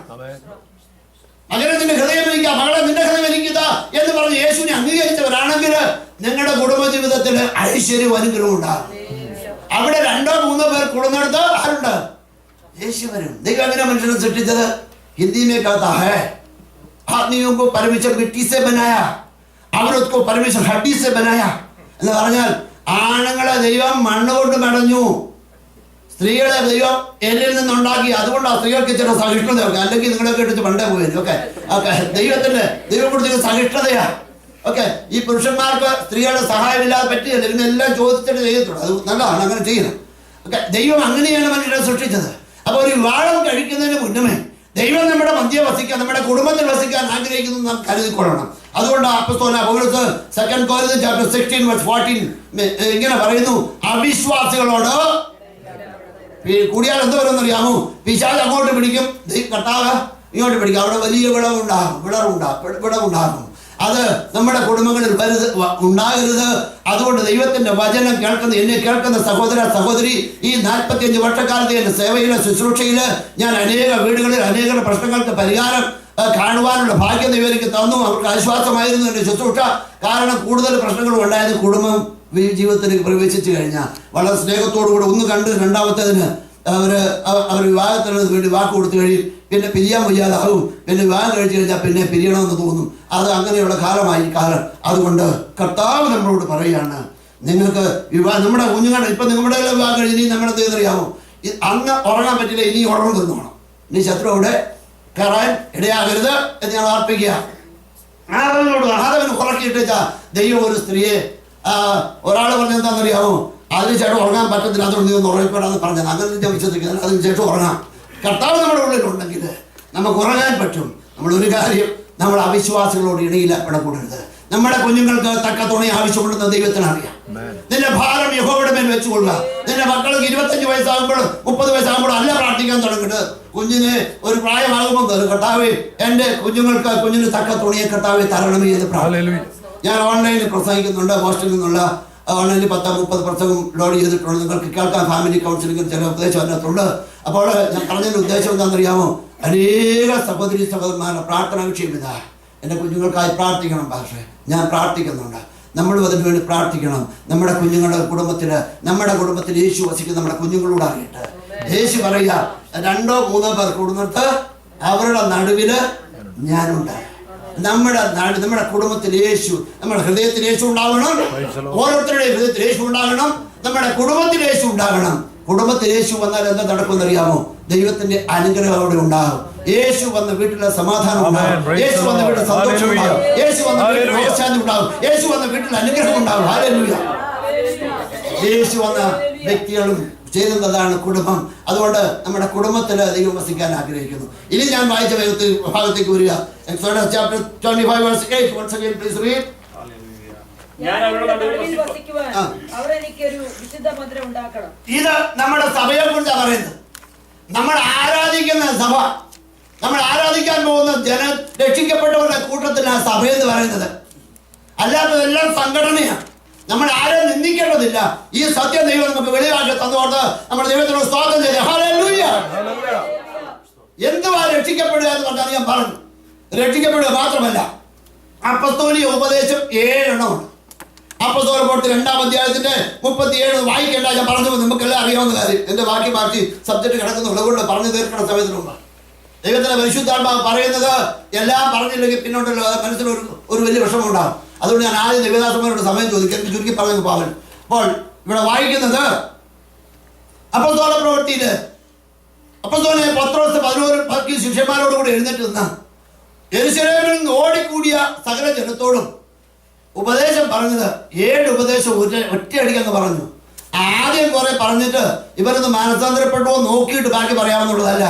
ദൈവത്തിന്റെ വചനം 7 ഉപദേശവും എന്ന് രാവിലെ പറഞ്ഞതുപോലെ അമേരിക്കയ്ക്ക് വരാൻ വിസ ഓഫീസിൽ അമേരിക്കൻ എംബസി പോകുമ്പോൾ എത്ര പേപ്പർ വേണമെന്ന് ട്രാവൽ ഏജന്റ് പറയുമ്പോൾ അത്രയും പേപ്പറും സൈൻ ചെയ്തുകൊണ്ട് അവിടെ ചെന്നിരിക്കും. എന്തോ ഒരു ഭയഭക്തിയോടെയാണ് നിൽക്കുന്നത്. ഒക്കെ അങ്ങനെയാണെങ്കിൽ സ്വർഗത്തിൽ പോകുമ്പോൾ ഈ ഉപദേശം ഒന്നും വേണ്ടായോ? ഒന്നാമത് ഓരോരുത്തൻ മാനസാന്തരപ്പെടണം. നമ്പർ 1. നമ്പർ 2, ഓരോരുത്തൻ യേശുവിന്റെ നാമത്തിൽ സ്നാനം എടുക്കണം. നമ്പർ 3, വാഗ്ദത്തത്തിന്റെ പരിശുദ്ധാത്മാവിനെ പ്രാപിക്കണം. 4, വക്കതുള്ള തലമുറയോട് വേർപെട്ടിരിക്കണം. 5, അപ്പസ്തോലിക ഉപദേശം കേൾക്കണം. 6, അപ്പം നുറുക്കണം. 7, പ്രാർത്ഥന കഴിച്ചു കൊള്ളണം. അതാണ് ഇവിടെ നടക്കുന്നത്. ഇത് നമ്മുടെ ജീവിതത്തിൽ അയച്ചിരുവാൻ വേണ്ടി നാം നമ്മുടെ തന്നെ ദിവസം സമർപ്പിക്കണം. സഹോദരന്മാരെ, കർത്താവിന്റെ വരവ് ഞാനിത് അറിഞ്ഞില്ലെന്ന് പറയരുത്. അയ്യോ കർത്താവേ, ഞാനും പിറന്നാൾ പള്ളിയിൽ പോയതാണ്, ഞാനും അതൊക്കെ ചെയ്തതാണ്, ഞാനും തമ്മേർ ചുമന്നതാണ്, ഞാനും പാട്ട് പാടിയതാണ്. ഇതൊന്നും പറഞ്ഞാൽ നീ ഭൂതങ്ങളെ പുറത്താക്കി, നീ രോഗികളെ സൗഖ്യമാക്കി, പാവപ്പെട്ടവർ ഭക്ഷണം കൊടുത്തു, ഞാൻ നിന്നെ അറിയുന്നില്ല. ഇപ്പോഴാണ് കാരണം. ഇതാണ് കാരണയുടെ സമയത്ത് കൃപ പ്രാപിക്കേണ്ടതിന് കൃപാസനം വരെ ചില അവകാശം നമുക്ക് തന്നിട്ടുണ്ട്. ഇത് അതുകൊണ്ട് നമ്മൾ ദൈവസന്നിധിയിൽ അടുത്ത് വരുമ്പോൾ ദൈവം പറയുക, ദൈവം ഇസ്രായേൽ മക്കളോട് പറയുക, എനിക്ക് അവരുടെ നടുവിൽ വസിക്കണം. ദൈവത്തിന്റെ ആഗ്രഹം. നമ്മുടെ കുഞ്ഞുങ്ങൾ ഒരു വെക്കേഷൻ ഫ്രൈഡേ നൈറ്റ് ഒക്കെ ആകുമ്പോൾ എന്നോട് എൻ്റെ കൊച്ചുമക്കൾ ഇവിടെ 3 പേരുണ്ട് വെസ്റ്റ് വാമിച്ചിട്ട്. അപ്പച്ചാ നമുക്ക് പാർക്കിലൊന്ന് പാ. അവരുടെ ആഗ്രഹം. അപ്പച്ചാ പാർക്കിലൊന്ന് പാ. നാളെ ഹോംവർക്കൊന്നുമില്ല, അതുകൊണ്ട് നാളെ പാർക്കിലൊന്ന് പാ. എനിക്ക് അവസരം കിട്ടിയാൽ ഞാൻ ഒന്ന് കൊണ്ടുപോയാൽ ഒരാളെ എടുക്കണം, 2 പേരെ സൈക്കിളെ കൊണ്ടുപോകണം. അത് അവിടെ ചെന്ന വലിയ ബുദ്ധിമുട്ടാണ്. ഒരാൾക്ക് കുഞ്ഞാലാന്തരം. പക്ഷെങ്കിൽ അവരുടെ ആഗ്രഹം എനിക്ക് അവരുടെ നടുവിൽ അപ്പച്ചൻ്റെ കൂടെ പാർക്കിലൊന്ന് പോകണം. നമ്മുടെ ദൈവം ഇത്രത്തോളം നമ്മളെ ഇത്രത്തോളം സ്നേഹിച്ച് പറയാ, എനിക്ക് അവരുടെ ഹൃദയത്തിൽ വസിക്കണം, എനിക്ക് അവരുടെ വീട്ടിൽ വസിക്കണം, എനിക്ക് അവരുടെ സഭയിൽ വസിക്കണം. ഇതാണ് ദൈവസഭ. ഈ 7 ഉപദേശങ്ങൾ നമുക്കുണ്ടോ എന്നുള്ളത് നാം നമ്മെ തന്നെ പരിശോധിക്കണം. അത് ഏതെങ്കിലും കുറവുണ്ടെങ്കിൽ ദൈവത്തിന് നമ്മളെ തന്നെ താഴ്ത്തി പ്രാർത്ഥിക്കണം. അപ്പൊ ദൈവമാണ് ഇതൊക്കെ ദാനം ചെയ്യുന്നത്. ദൈവമാണിത് ദാനം ചെയ്യുന്നത്. മോശ എന്നിട്ട് പറയാണ്, ഞാൻ അവരുടെ നടുവിൽ വസിപ്പാൻ അവർ എനിക്കൊരു വിശുദ്ധ മന്ദിരം. ആരാ വിശുദ്ധ മന്ദിരം ഉണ്ടാക്കേണ്ടത്? ഇതുവരെ മിസ്രൈമിൽ അടിമകളായി കിടന്ന ജനങ്ങൾ, വിഗ്രഹങ്ങളെ സേവിച്ചുകൊണ്ടിരുന്ന ജനങ്ങൾ, ദൈവം അവരെനിക്ക് ഉണ്ടാക്കണം. ഹല്ലേലൂയ. നമ്മളെ വിശുദ്ധിയിൽ കാക്കണം, നമ്മുടെ കടമയാണ്. യേശു വസിക്കുന്ന നമ്മുടെ ഹൃദയത്തെ വിശുദ്ധിയിൽ സൂക്ഷിക്കണം, നമ്മുടെ കടമയാണ്. യേശു വസിക്കുന്ന നിങ്ങളുടെ കുടുംബത്തെ വിശുദ്ധിയിൽ സൂക്ഷിക്കേണ്ട സഹോദരന്റെ സഹോദരിയുടെ കടമയാണ്. രാവിലെ ഞാൻ ഓർപ്പിച്ചത് ഒരു കാര്യം കൂടെ ഇപ്പൊ ഇന്ന് ഓർപ്പിക്കുക. നമ്മുടെ കുടുംബത്തിൽ എന്തെങ്കിലുമൊക്കെ ചില അഭിപ്രായ വ്യത്യാസങ്ങളൊക്കെ വരാം. അത് പിശാച് കൊണ്ടുവരുമ്പോൾ നിങ്ങൾ ആരെങ്കിലും ഒരാളങ്ങൊരു സോറി പറഞ്ഞേക്കണം. സൂര്യൻ അസ്തമിക്കുന്നവരെ കോപം വെച്ചുകൊണ്ടിരിക്കാം. അത് അതിനർത്ഥം ഉറങ്ങാൻ പോകുമ്പോൾ കോപത്തോടെ പോയി കിടന്ന് ഉറങ്ങുന്നത്. ആരെങ്കിലും ഒരാൾ ഒരു സോറി അങ്ങ് പറഞ്ഞേക്കണം. ഇനി ആരാ പറയുന്നതെന്നാ പിശാച് പറയണ്ടെന്ന് പറയും. നിങ്ങൾ അങ്ങനെ കിടന്നോളാൻ പറയും. എന്നാൽ ആരെങ്കിലും ഒരാൾ പറയുന്നത് ദൈവത്തിന്റെ വചനത്തിൽ ഒരു ഓർഡർ ഉണ്ട്. സ്ത്രീയുടെ തല പുരുഷന്റെ തല ക്രിസ്തുവിന്റെ തല ദൈവം. ഓക്കെ, അപ്പൊ നിങ്ങളുടെ തലയെ ബഹുമാനിച്ചിട്ട് എന്താ ചെയ്യണമെന്ന് അറിയാമോ? നിങ്ങൾ തന്നെത്താൻ താഴ്ത്തിയ ദൈവം നിങ്ങളെ ഉയർത്തും. അപ്പൊ ആരാദ്യം പറയണത്? സോറി. അങ്ങനെ ഒരു സോറി പറഞ്ഞവിടെ ഒരു കാര്യം തീർന്നു. ഹല്ലേലൂയ. കർത്താവിനോട് പറ, അവൻ വരും. ഞാൻ രാവിലെ പറഞ്ഞു തന്നെ വീണ്ടും പറയാ. കനാവിലെ കല്യാണത്തിന് യേശു ചെന്നു. അവരുടെ നഷ്ടപ്പെട്ടു പോയ കല്യാണ വീട്ടിലെ മധുരം പുനഃസ്ഥാപിച്ചു കൊടുത്തു, പഴയതിനേക്കാൾ ഉത്തമമായി. ഹല്ലേലൂയ. നമ്മുടെ കുടുംബങ്ങളെ സന്തോഷ കുടുംബങ്ങളായിരിക്കണം. പഴയതിനേക്കാൾ ഉപരിയായി ആത്മീയമായ സന്തോഷം. എല്ലാ മനുഷ്യർക്കും ബലഹീനതയുണ്ട്, ആരും പൂർണ്ണരല്ല. മാർത്തോമാരി ഒരു തിരുമേനിയോട് ഒരാൾ എന്ന് പറഞ്ഞു, തിരുമേനി പലയിടത്ത് യാത്ര ചെയ്യുന്ന ആളല്ലേ, എൻ്റെ മകനൊരു തക്ക തുണയെ ഒന്ന് കണ്ടുപിടിക്കണം. അപ്പോൾ തിരുമേനി ചോദിച്ചു, എന്തൊക്കെ യോഗ്യത വേണം? അറിയാമല്ലോ, ഞങ്ങളുടെ കുടുംബം അച്ഛൻ തിരുമേനിക്ക് അറിയാമല്ലോ, അറിയാം. പിന്നെ സാമ്പത്തികം അറിയാമല്ലോ, അറിയാം. വിദ്യാഭ്യാസം അറിയാമല്ലോ, അറിയാം. സൗന്ദര്യം എൻ്റെ കുറവല്ലെന്ന് അറിയാമല്ലോ, അറിയാം. പിന്നെ അവരെന്തോ കൊടുക്കണമെന്നും അതെന്തോ കിട്ടണമെന്നൊക്കെ തിരുമേനിക്ക് അറിയാമല്ലോ. തിരുമേനി കുറേ നേരം ഓർത്തിരുന്നാൽ പറയാം, അങ്ങനെ ഒരു പെണ്ണുണ്ടായിരുന്നു, ഞങ്ങളെല്ലാം ഇങ്ങനെ കല്യാണം കഴിക്കാൻ നടക്കുമായിരുന്നു. അപ്പൊ എല്ലാം പൂർണ്ണതയായിട്ട് ആരും പ്രതീക്ഷിക്കണ്ട. എല്ലായിടത്തും ബലഹീനതകളുണ്ട്. ബലഹീനതകളില്ലാത്തവരാരുമില്ല. ഇത് അഡ്ജസ്റ്റ് ചെയ്യാനുള്ള കൃപ ദൈവത്തിനോട് നമ്മൾ ചോദിക്കണം. വേർപാട് അന്വേഷിക്കുന്നത് പാപത്തോടാ, ഭർത്താവിനോടും ഭാര്യയോടും അല്ല. സ്വർഗരാജ്യം കണി കാണത്തില്ല, ഓർത്തുകൊള്ളണം. നമ്മളിവിടൊക്കെ ഒത്തിയൊക്കെ പോവാം. സ്വർഗം പറഞ്ഞല്ലോ, നോ മേഴ്സി ഇൻ ഹെവൻ. കർത്താവിന്റെ വരവിൽ ഒരു ദാക്ഷിണ്യവും കാണത്തില്ല. അതുകൊണ്ട് വിശുദ്ധിയോടുകൂടെ ദൈവകൃപയിൽ നമ്മൾ ആശ്രയിച്ചുകൊണ്ട്, നമ്മൾ പാട്ടുപാടി ദൈവകൃപയിൽ ഞാൻ ദൈവകൃപയിൽ ആശ്രയിച്ചുകൊണ്ട് ദൈവത്തോടെ ചേർന്ന് ജീവിപ്പാൻ ഇടയാക്കിട്ട് ഇവിടെ വായിക്കുകയാണ്. മോശ ഇസ്രായേൽ മക്കളോട് പറഞ്ഞു, ദൈവത്തിന് നമ്മുടെ ഇതിൽ വസിക്കണം. അതിനൊരു പ്രമാണം കൊടുത്തു, ഒരു സമാഗമന കൂടാരം ഉണ്ടാക്കണമെന്ന് പറഞ്ഞു. 40 വർഷക്കാലം ദൈവത്തിന്റെ പ്രത്യക്ഷത ആ സമാഗമന കൂടാരത്തിൽ ഉണ്ടായിരുന്നു. അത് മാത്രമല്ല, ദൈവം അവർക്ക് വെള്ളവും അവർക്ക് ആവശ്യമായിട്ടുള്ള ഭക്ഷണവും അവർക്ക് രാത്രിയിൽ വെയിൽ കൊള്ളാതിരിക്കാനും പകല് ചൂട് കൊള്ളാതിരിക്കാനുള്ള എല്ലാ ക്രമീകരണങ്ങളും ചെയ്തു കൊടുത്തു. പക്ഷെ ഈ ജാതി പെരുവിറുത്തുകൊണ്ടാണ് നടക്കുന്നത്. വളരെ നീള പെരുവിറുപ്പ. Psalms 95 verse 10 please read. 95 സങ്കീർത്തനം 10-ാമത്തെ വാക്യം. 95:10. Psalms 95. 40 ആണ്ട് എനിക്ക് ആ തലമുറയോട് നീരസം ഉണ്ടായിരുന്നു. നോക്കണം, 40 ആണ്ടേ അവർ വഴിഭൂമി യാത്ര ചെയ്തുള്ളൂ. മന്നായിക്ക് മുടക്കം വരുത്തിയില്ല ദൈവം, വെള്ളത്തിന് ദൈവം മുടക്കം വരുത്തിയില്ല, ഇപ്പൊ താമസിച്ചെങ്കിലും കൊടുത്തു. അത് മാത്രമല്ല, മേഘസ്തംഭം അഗ്നിസ്തംഭം ഉണ്ടായിരുന്നെങ്കിലും 40 വർഷം നീരസം ഉണ്ടായിരുന്നു ദൈവത്തിന്. എന്താ കാരണം? പിറുപിറുക്കുന്ന ഒരു സ്വഭാവം. നമ്മുടെ ജീവിതത്തിൽ വന്നുപോയ സാഹചര്യങ്ങളെ ഓർത്ത് ഇനി പിറുപിറുക്കാതെ നിന്റെ ഭാരം കുടുംബമായി യഹോവയുടെ മേൽ വെച്ചാട്ട്, ഭാര്യയും ഭർത്താവും കൂടെ കൈപിടിച്ചൊന്ന് പ്രാർത്ഥിച്ചാട്ട് നിങ്ങളുടെ പ്രശ്നങ്ങൾ തീങ്ങൾ മെഴുകുന്ന പോലെ ഉരുകിപ്പോ. ഞാൻ എൻ്റെ അനുഭവത്തിലാണ് നിങ്ങളോട് പറയുന്നത്. നമ്മുടെ കർത്താവ് എന്നും ജീവിക്കുന്നു. അവൻ നമ്മുടെ അനാഥരായി വിടുന്നവനല്ല. അവൻ നമ്മുടെ ആവശ്യങ്ങളെ അറിയുന്നു. നമ്മുടെ കുടുംബത്തിൽ ഒരുത്തൻ രക്ഷിക്കപ്പെട്ടു, ഒരാൾ രക്ഷിക്കപ്പെടാത്തവരാണെങ്കിൽ, ഭർത്താവ് രക്ഷിക്കപ്പെട്ടില്ല, ഭാര്യ ഒരാൾക്ക് അങ്ങനെയുള്ള സംഭവം ഉണ്ടായി. രക്ഷിക്കപ്പെട്ട ആത്മാവിൽ ആരാധിച്ചുകൊണ്ട് പെൺകുട്ടി പഠിക്കാനുള്ളടത്ത് പോയപ്പം ഒരാളെ കണ്ടു, അവരുമായിട്ട് കല്യാണം കഴിച്ചു. അയാൾ രക്ഷിക്കപ്പെടാത്ത ഒരു ക്രൈസ്തനായിരുന്നു. അത് കഴിഞ്ഞൊരു മകനുണ്ടായി. 10-13 വയസ്സായപ്പോൾ അമ്മയ്ക്ക് നിർബന്ധം, അവനെ വല്ല ദൈവജനയിൽ പഠിപ്പിക്കണം. വന്നുപോയി തെറ്റിന് അവർ ക്ഷമ ചോദിച്ചു, ഇയാളെ സമ്മതിക്കത്തില്ല. ആദ്യം പറഞ്ഞ വാക്കെല്ലാം മറന്നുപോയി. ഏതായാലും മകനെ ഒരു വിധത്തിൽ കൊണ്ടൊരു സൺഡേ സ്കൂളിൽ കണ്ട് വിട്ടു. മകൻ പോയി. അവിടെ വന്നപ്പോൾ ദൈവം മനുഷ്യനെ സൃഷ്ടിച്ച കാര്യമൊക്കെ പഠിച്ചു. വീട്ടിൽ വന്ന് അമ്മയോട് ചോദിച്ചു, അമ്മേ നമ്മളെങ്ങനെ ഉണ്ടായത്? അവനെ ദൈവം നമ്മളെ സൃഷ്ടിച്ചതാണ്. അവൻ മനസ്സിലായില്ല. അവർ അപ്പനോട് ചോദിച്ചു, നമ്മളെങ്ങനെ ഉണ്ടായത്? മോനെ അമീമ ഉണ്ടായിരുന്നു. അത് കഴിഞ്ഞത് ഇങ്ങനെ വളർന്ന് കുരങ്ങും നമ്മളുണ്ടായത്. അമ്മയുടെ അടുത്ത് പിന്നെ അമ്മേ അച്ഛൻ പറഞ്ഞല്ലോ നമ്മൾ കുരങ്ങുന്ന ഉണ്ടായത്. ആ അപ്പൻ കുരങ്ങുന്നതായിരിക്കോട്ടെ, അത് ഞാൻ ദൈവത്തിൽ നിന്നാണ് ഉണ്ടായത്. നമുക്ക് ഒരു ഉപദേശ ഐക്യമുണ്ടായിരിക്കും. നമ്മുടെ കുഞ്ഞുങ്ങളെ നമ്മുടെ ദൈവത്തിന്റെ വചനം, നമ്മൾ പഠിച്ച വചനം നമ്മുടെ കുഞ്ഞുങ്ങളിലേക്ക് കൊടുക്കണം. അതിൽ കൂടെ ഭാഗ്യം എന്താ? അതിൽ കൂടുതൽ ഭാഗ്യം എന്താ? നമ്മുടെ എല്ലാവരും കൂടെ സ്വർഗത്തിൽ ചേരുന്നതിനേക്കാൾ സന്തോഷം എന്താ? സ്വർഗരാജ്യം ഓർക്കും നമ്മുടെ ഉള്ളിൽ ആനന്ദം ഉണ്ടാകും. കർത്താവ് പറയാ, എനിക്ക് അവരുടെ നടുവിൽ വസിക്കണം. കർത്താവ് വസിപ്പാൻ വേണ്ടി ഇസ്രായേൽ മക്കൾ ദിനവാസം ഉണ്ടാക്കിയെങ്കിലും 40 വർഷക്കാലം ദൈവത്തിന് അവരോട് ധീരസം ഉണ്ടായിരുന്നു. ആ യോശുവയുടെ കാലത്ത് ആ തിരുനിവാസം കൊണ്ടുപോയി ശീലോ എന്ന് പറഞ്ഞൊരു സ്ഥലത്ത് കൊണ്ടുപോയി സ്ഥാപിച്ചു. ഇസ്രായേൽ മക്കൾക്ക് കനാൻ ദേശം എല്ലാം വീതിച്ചു കൊടുത്തു കഴിഞ്ഞ് ശീലോവിൽ കൊണ്ടുവച്ച ആ ആലയത്തിലേക്ക് ആരും പോകാതായി. ഇപ്പം മരുഭൂമി യാത്രയല്ല, ഇപ്പം സ്വന്തം വീടും സ്ഥലമൊക്കെ ആയിപ്പോയി. അമേരിക്കയിൽ വന്നത് കൊണ്ടോ ആൻഡമാൻസിൽ പോയത് കൊണ്ടോ വേറെ ഏതെങ്കിലും യൂറോപ്യൻ കൺട്രി പോയി പണം ഉണ്ടാക്കിയത് കൊണ്ടോ ദൈവത്തെ മറന്നുപോകാൻ സാധ്യതയുള്ള ലോകത്തിലാണ് നമ്മൾ ജീവിക്കുന്നത്. നമ്മുടെ കുഞ്ഞുങ്ങളെ നാം ദൈവഭക്തിയില് നമ്മുടെ സഭയിലൂടെ ഉപദേശത്തിലൂടെ അവർക്ക് മലയാളം മനസ്സിലാകുന്നെങ്കിൽ ഇംഗ്ലീഷ് ഭാഷാന്തരം ചെയ്ത് ദൈവത്തിന്റെ വചനം സത്യമായിട്ട് അവരെ പഠിപ്പിച്ചിട്ടുണ്ട്. അപ്പോഴുണ്ടല്ലോ അവർ വഴിതെറ്റിപ്പോ. അതുകൊണ്ട് തന്നെ മാതാപിതാക്കന്മാരുടെ പ്രാർത്ഥന, മാതാപിതാക്കന്മാരുടെ അനുഗ്രഹത്തിന്റെ കരവെള്ളം വെച്ച് അനുഗ്രഹിക്കണം. നമുക്ക് അനുഗ്രഹിക്കാൻ അവകാശമുണ്ട്. നമ്മൾ അവരോട് ക്രൂരമായി തന്നെ ഇടപെട്ടാൽ പോരാ, അവരോട് സ്നേഹമായിട്ട് ഇടപെടണം. അവർക്ക് സ്നേഹം വേറെ നമ്മൾ കൊടുത്തില്ലെങ്കിൽ വേറെ വെളിയിൽ പോയി സ്നേഹം കണ്ടുപിടിക്കുക.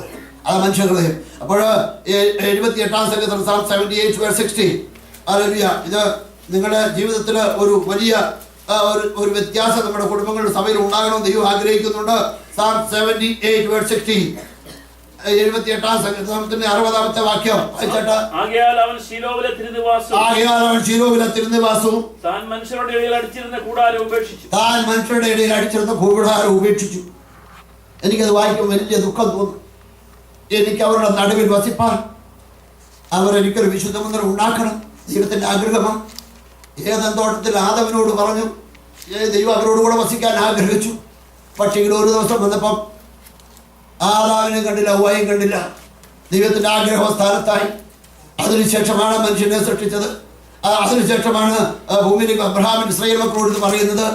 ഇതെല്ലാം നമുക്കറിയാവുന്ന കാര്യങ്ങളാണ്. എങ്കിലും ഞാൻ ഈ കാര്യങ്ങൾ നമ്മൾ ഒന്നുകൂടെ ഓർമ്മിപ്പിക്കുന്നത് ദൈവത്തിന്റെ ആഗ്രഹമാണ്. ഇന്നും എനിക്ക് അവരുടെ നടുവിൽ വസിക്കണം. ഓരോ വ്യക്തി, ലോകത്തിലുള്ള സകലമാന മനുഷ്യരുടെ ഹൃദയത്തിൽ വസിക്കണം, സകല കുടുംബങ്ങളിലും വസിക്കണം, സകല സഭകളിലും വസിക്കണം. ദൈവത്തിന്റെ ആഗ്രഹമാണ്. എന്നാൽ ഇപ്പോൾ എന്താ സംഭവിച്ചെന്നറിയാമോ? അവൻ ശീലോവിലെ തിരുനിവാസം ഉപേക്ഷിച്ചു. ഇവിടെ ആരും പോകുന്നില്ല. ആർക്കും ഇപ്പൊ ദൈവത്തെ വേണ്ട. കാരണം എന്താ ഉപേക്ഷിക്കാൻ കാരണം? ഉപേക്ഷിക്കുന്നതിന് മുന്നമേ നടന്ന കാര്യം ഒന്ന് വായിച്ചാട്ട്. Psalm 74:4. Psalm 74-ാം സങ്കീർത്തനം 4-ാമത്തെ വാക്യം. നിന്റെ വൈരികൾ നിന്റെ സമാഗമന സ്ഥലത്തിന് നടുവിൽ അലറുന്നു. സഹോദരന്മാരെ ശ്രദ്ധിച്ചാട്ട്. ദൈവം വസിക്കാൻ ആഗ്രഹിച്ച് വളരെ കഷ്ടം സഹിച്ച്, മോശയും വളരെ കഷ്ടം സഹിച്ച് മിസ്രൈമിൽ നിന്ന് വരെ കൊണ്ടുവന്ന് ചെങ്കടലിന്റെ മറുകര കടത്തി ദൈവം പറഞ്ഞ പ്ലാൻ പ്രകാരം ഉണ്ടാക്കിയ സമാഗമന കൂടാരം ഇപ്പോൾ വായിക്കുന്നു. അതിന്റെ നടുവിൽ ഇപ്പോൾ ആരാ അലറുന്നത്? വൈരികൾ അലറുന്നു. രക്ഷിക്കപ്പെട്ടു എന്ന് പറയുന്ന സഹോദരി, നിന്റെ ഹൃദയത്തിൽ ഇപ്പോഴും വൈരിയുടെ പ്രവർത്തനം ഉണ്ടോ എന്ന് കണ്ടുപിടിക്കണം. ഈ വൈരി എപ്പോഴാണ് വന്നെന്നറിയാമോ? മത്തായിയുടെ സുവിശേഷം വായിക്കേണ്ട 13-ാം അധ്യായത്തിൽ വായിക്കുന്നു. അവർ ഉറങ്ങുമ്പോൾ വൈരി വന്ന് കള വിതച്ച് കളഞ്ഞു. നമ്മളോടല്ലോ ഞാൻ രക്ഷിക്കപ്പെട്ട ഒത്തിരി വർഷമായി. ഓക്കെ, അത് പറഞ്ഞ് നമ്മൾ അലസമായിരുന്നാൽ വൈരി നമ്മുടെ ഉള്ളിലും കൊണ്ട് വിതയ്ക്കും, നമ്മുടെ കുടുംബത്തിലും കൊണ്ട് കള വിതയ്ക്കും, നമ്മുടെ സഭയിലും കൊണ്ട് കള വിതയ്ക്കും. എന്നിട്ട് ഇപ്പം എന്താ വായിക്കുന്നത്? എന്തിനാ 2-3 പേർ കൂടുതൽ എന്താ ഉണ്ടാകേണ്ടത്? കർത്താവ് എവിടെ സന്തോഷം, എവിടെ നീതിമാന്റെ കൂടാരത്തിൽ എന്താ ഉണ്ടാകേണ്ടത്? ഉല്ലാസത്തിന്റെയും ജയത്തിന്റെയും കോശം ഉണ്ടാകേണ്ടത്. ദൈവമക്കളെ കൂടുന്നത് എന്താ ഉണ്ടാകേണ്ടത്? ആത്മാവ് നിറഞ്ഞവരായി സങ്കീർത്തനങ്ങളാലും സ്തുതികളാലും ആത്മീയഗീതകളാലും തമ്മിൽ പഠിപ്പിച്ചുകൊണ്ട് ആത്മാവിൽ ദൈവത്തെ ആരാധിക്കാൻ വേണ്ടത്. അനേക ക്രിസ്തീയ കുടുംബങ്ങളിൽ രക്ഷിക്കപ്പെട്ടു എന്ന് പറയുന്ന അനേക സഹോദരന്മാരുടെ ഉള്ളത്തിലും വൈരി കയറിയിരിക്കുക, സഹോദരന്മാരുടെ ഉള്ളത്തിലും വൈരി കയറിയിരിക്കുക, രക്ഷിക്കപ്പെട്ട പല കുടുംബങ്ങളിലും വൈരി കയറിയിരിക്കുക. പല സഭകളിൽ നിന്നും അതാ കേൾക്കുന്നത്. ഇപ്പൊ വൈരി എന്തെടുക്കുക? അലറുക. നിങ്ങൾ ഓർത്തുകൊള്ളണം, എവിടെയൊക്കെ വൈരി കയറിയിട്ടുണ്ടെന്ന് അറിയണമെങ്കിൽ അവരവരുടെ സ്വഭാവം കാണുമ്പോൾ അറിയാം. കർത്താവ് ഭാവിയെ രക്ഷിപ്പാൻ ലോകത്തിൽ വന്നു. അവന് വേണ്ടി പീലാത്തോസിന് ഒറ്റ നോട്ടത്തിൽ ഭസ്മീകരിപ്പിച്ച് കളയാമായിരുന്നു. എന്നാൽ കർത്താവ് അടിച്ചപ്പോഴും തുപ്പിപ്പോഴും അവൻ തന്നെത്താൻ താഴ്ത്തി വായ തുറക്കാതെ അറക്കുവാൻ കൊണ്ടുവന്ന കുഞ്ഞാടിനെ പോലെ ഈ യേശുവാണ് നമ്മുടെ അകത്തുള്ളത്. ആണോ അല്ലയോ? ഈ യേശുവിന്റെ സ്വഭാവം നമ്മളിൽ ഉണ്ടാകട്ടെ. അങ്ങനെയാണെങ്കിൽ നമ്മുടെ അയൽക്കാർ യേശുവിലേക്ക് വരും, നമ്മുടെ കുഞ്ഞുങ്ങൾ യേശുവിലേക്ക് വരും, നമ്മുടെ ദേശമുള്ളവർ യേശുവിലേക്ക് വരും. അയ്യോ, നമ്മളെ കാണുന്നവർ യേശുവിനെ കാണട്ടെ. അല്ലെങ്കിൽ യേശുവിന്റെ സാന്നിധ്യം അവർ നമ്മളെ കൂടെ മനസ്സിലാക്കട്ടെ. ഇവിടെ വായിക്കുന്നു, അവന്റെ വൈരികൾ അവൻ നിന്റെ സമാഗമന സ്ഥലത്തിന്റെ നടുവിൽ അലറുന്നു. വൈരി പിശാചായവൻ കല്ലറയിൽ കിടക്കല്ല. എന്നാൽ ചിലർക്ക് കല്ലറയിൽ പോകാൻ പേടിയാ. കല്ലറയിൽ പോകുന്നതിന് ഒരു കുഴപ്പവുമില്ല, കല്ലറയിൽ പോകാം.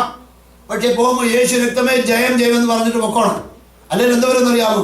കൊണപ്പെടാത്ത മരിച്ചപ്പം അവനിലുണ്ടായിരുന്ന ഭൂതങ്ങളെല്ലാം ഇതിനകത്ത് ചുറ്റി നടക്കും, അതിക്ക് പോരും കൂടെ.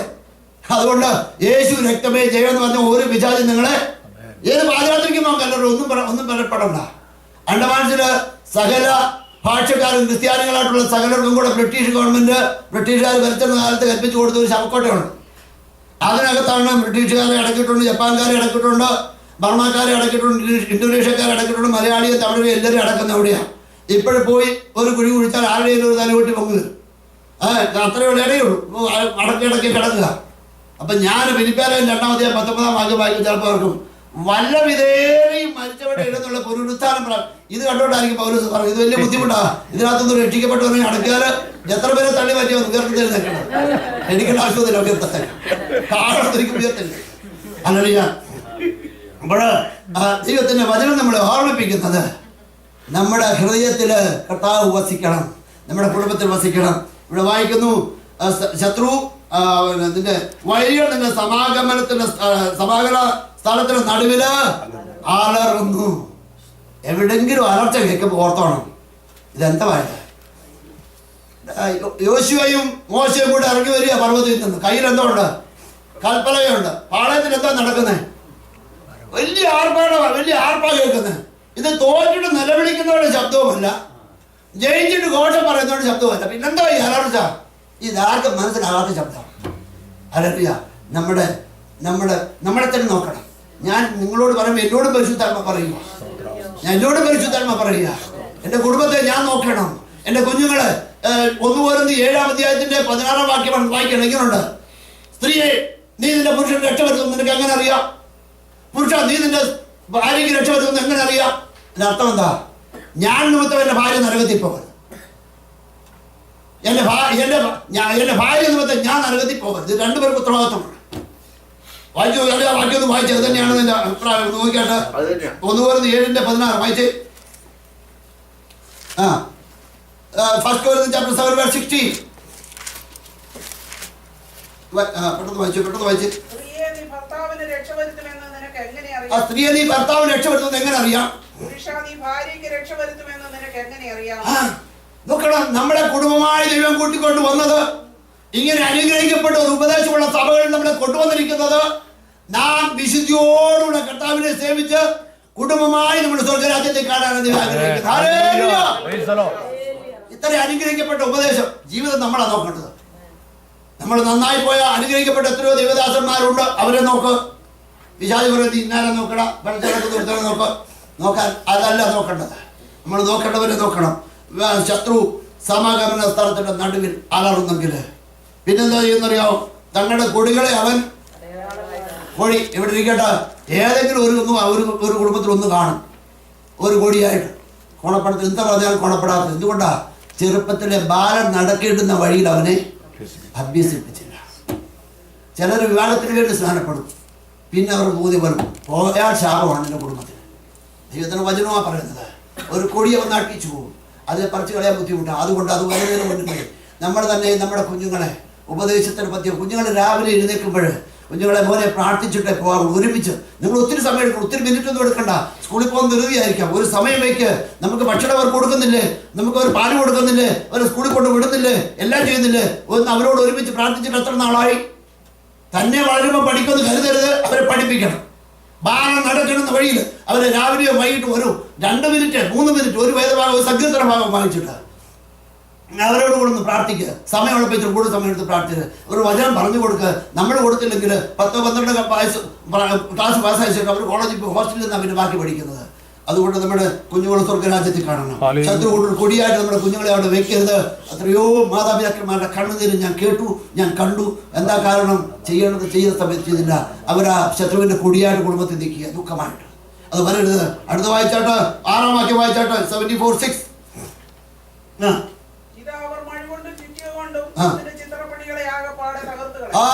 പിശാചിനറിയാം സമാഗമന കൂടാരം എങ്ങനെയാ ഉണ്ടാക്കിയേക്കുന്നത്. എങ്ങനെയാ ഉണ്ടാക്കിയത്? കുറെ താമ്രം, കുറെ സ്വർണം, കുറെ തടി. അപ്പം ചുറ്റി കൊണ്ട് അടിച്ചാൽ തടി മുറിയത്തില്ല, സ്വർണവും ഇരുമ്പും കൂടി. മഴ കൊണ്ട് വെട്ടിയാൽ തടി മുറി. ഇത് പിശാചിനറിയാം. പിശാചിനറിയാം ആരെ എങ്ങനെയാ തകർക്കണമെന്ന് പിശാചിനറിയാം. അതിന്റെ ചിത്രപ്പണികളെ ആകപ്പാട് തകർത്തു. പണ്ട് ക്രിസ്തീയ കുടുംബത്തിൽ ഒരു ചിത്രപ്പണി ഉണ്ടായിരുന്നു. ഭർത്താവ് വരുമ്പോൾ ഭാര്യ ഒന്ന് എഴുന്നേൽക്കുക, മക്കളെ വന്ന് മാതാപിതാക്കന്മാരെ ഒന്ന് ബഹുമാനിക്കുക. ഇപ്പോഴ് ഹായ് ഹായ് ഹായ് പറഞ്ഞ് അങ്ങോട്ട് പോവാം. ഭർത്താവ് വരും, ഭാര്യ റിമോട്ടും പിടിച്ചോട് കയ്യിലിരിക്കും, ചിത്രപ്പണി ആകെപ്പാടെ തകർത്ത് കിടക്കും. ഇതാര് ചെയ്തതാ? നിങ്ങളുടെ വീട്ടിലുണ്ടെങ്കിൽ ഓർത്തോണം. ഇതവിടെ ആര് കയറിയിട്ടുണ്ട്? കർത്താവിന് കാരണം ഒരിക്കലും ഒരു മേഴ്സിയില്ലെന്ന് ഓർത്തോണം. അതുകൊണ്ട് ചിത്രപ്പണി, ദൈവം കുടുംബം, ഭർത്താവിന് കീഴ്പ്പെടുന്ന ഭാര്യ, മാതാപിതാക്കന്മാരെ അനുസരിക്കുന്ന മക്കള് ഇന്നും സാധ്യമാണ്. ഹല്ലേലൂയ. അങ്ങനെയുള്ള നിങ്ങളുടെ കുടുംബങ്ങൾ ദൈവത്തിന് സ്തോത്രം ചെയ്യുക. പക്ഷെ പരിശുദ്ധാത്മാവിനോട് പറഞ്ഞ് ഞാൻ പറയുക, അല്ലെങ്കിൽ ഞാൻ നാളെ പോയാലും ഈ വചനം നമ്മുടെ കുടുംബത്തിലും ദേശത്തിലും ക്രിയ ചെയ്ത് നമ്മുടെ സഭയും നമ്മുടെ കുഞ്ഞുങ്ങളും അനുഗ്രഹിക്കപ്പെടണം. നമ്മുടെ കുഞ്ഞുങ്ങള് വേറെ ഇംഗ്ലീഷ് ചർച്ചിലോ വേറെ ചർച്ചിലോ പോകാനായിട്ട് അവരെ സ്നേഹത്തോടെ വിളിക്കും, മോനെ ഇവിടെ വാ, ഇവിടെ ഇംഗ്ലീഷ് അറിയാവുന്നവരുണ്ട്, നിങ്ങൾ അത് അല്പം ശ്രമിച്ചാൽ നിങ്ങൾക്ക് കാര്യം ചെയ്യാൻ പറ്റും. ദൈവം പ്രാർത്ഥിച്ച് ദൈവം നിങ്ങൾക്കുള്ള കാര്യങ്ങൾ ചെയ്യും. നമ്മുടെ കുഞ്ഞുങ്ങള് ജോലി കിട്ടി കഴിയുമ്പോൾ ഇംഗ്ലീഷ് ചർച്ചിൽ പോയി അവിടെ ദശാംശം കൊടുക്കുക. ഇവിടെ അധ്വാനിച്ച ദൈവദാസൻ ഇത്രയും നാൾ പ്രാർത്ഥിച്ച ദൈവദാസൻ വീട്ടിലിട്ടുണ്ട്. നോ, അത് ചെയ്യരുത്.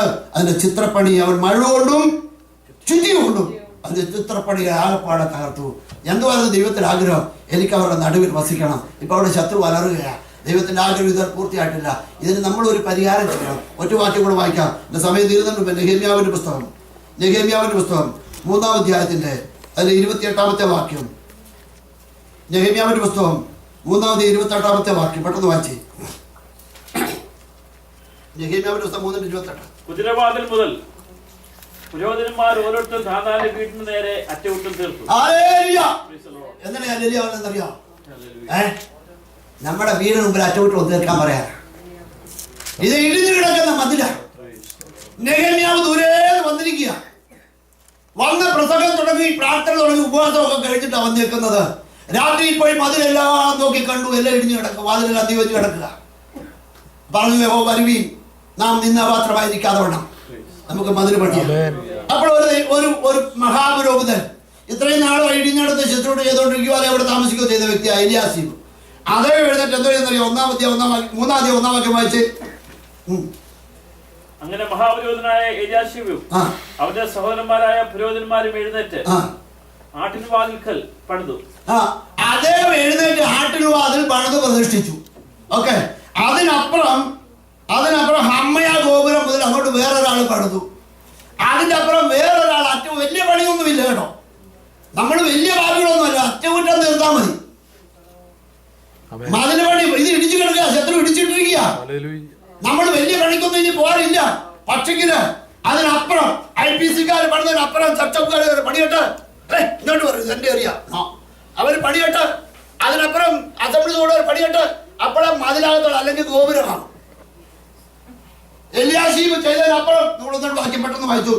അതിന് 4-ാം വാക്യം വായിച്ചു.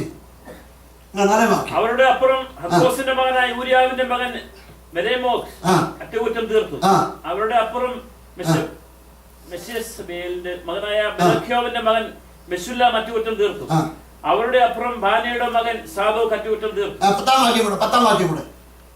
അവരുടെ അപ്പുറം ഹരൂഫിന്റെ മകൻ യദയാവ് തന്റെ വീടിന് നേരെയുള്ള ഭാഗം അറ്റകുറ്റം തീർത്തു. ആട്ടെ, ഇങ്ങനെയാ പണിയത്. ഇതാണ് ദൈവത്തിന്റെ പണി. നമ്മുടെ ദൈവത്തിന്റെ പണിക്കാരാ.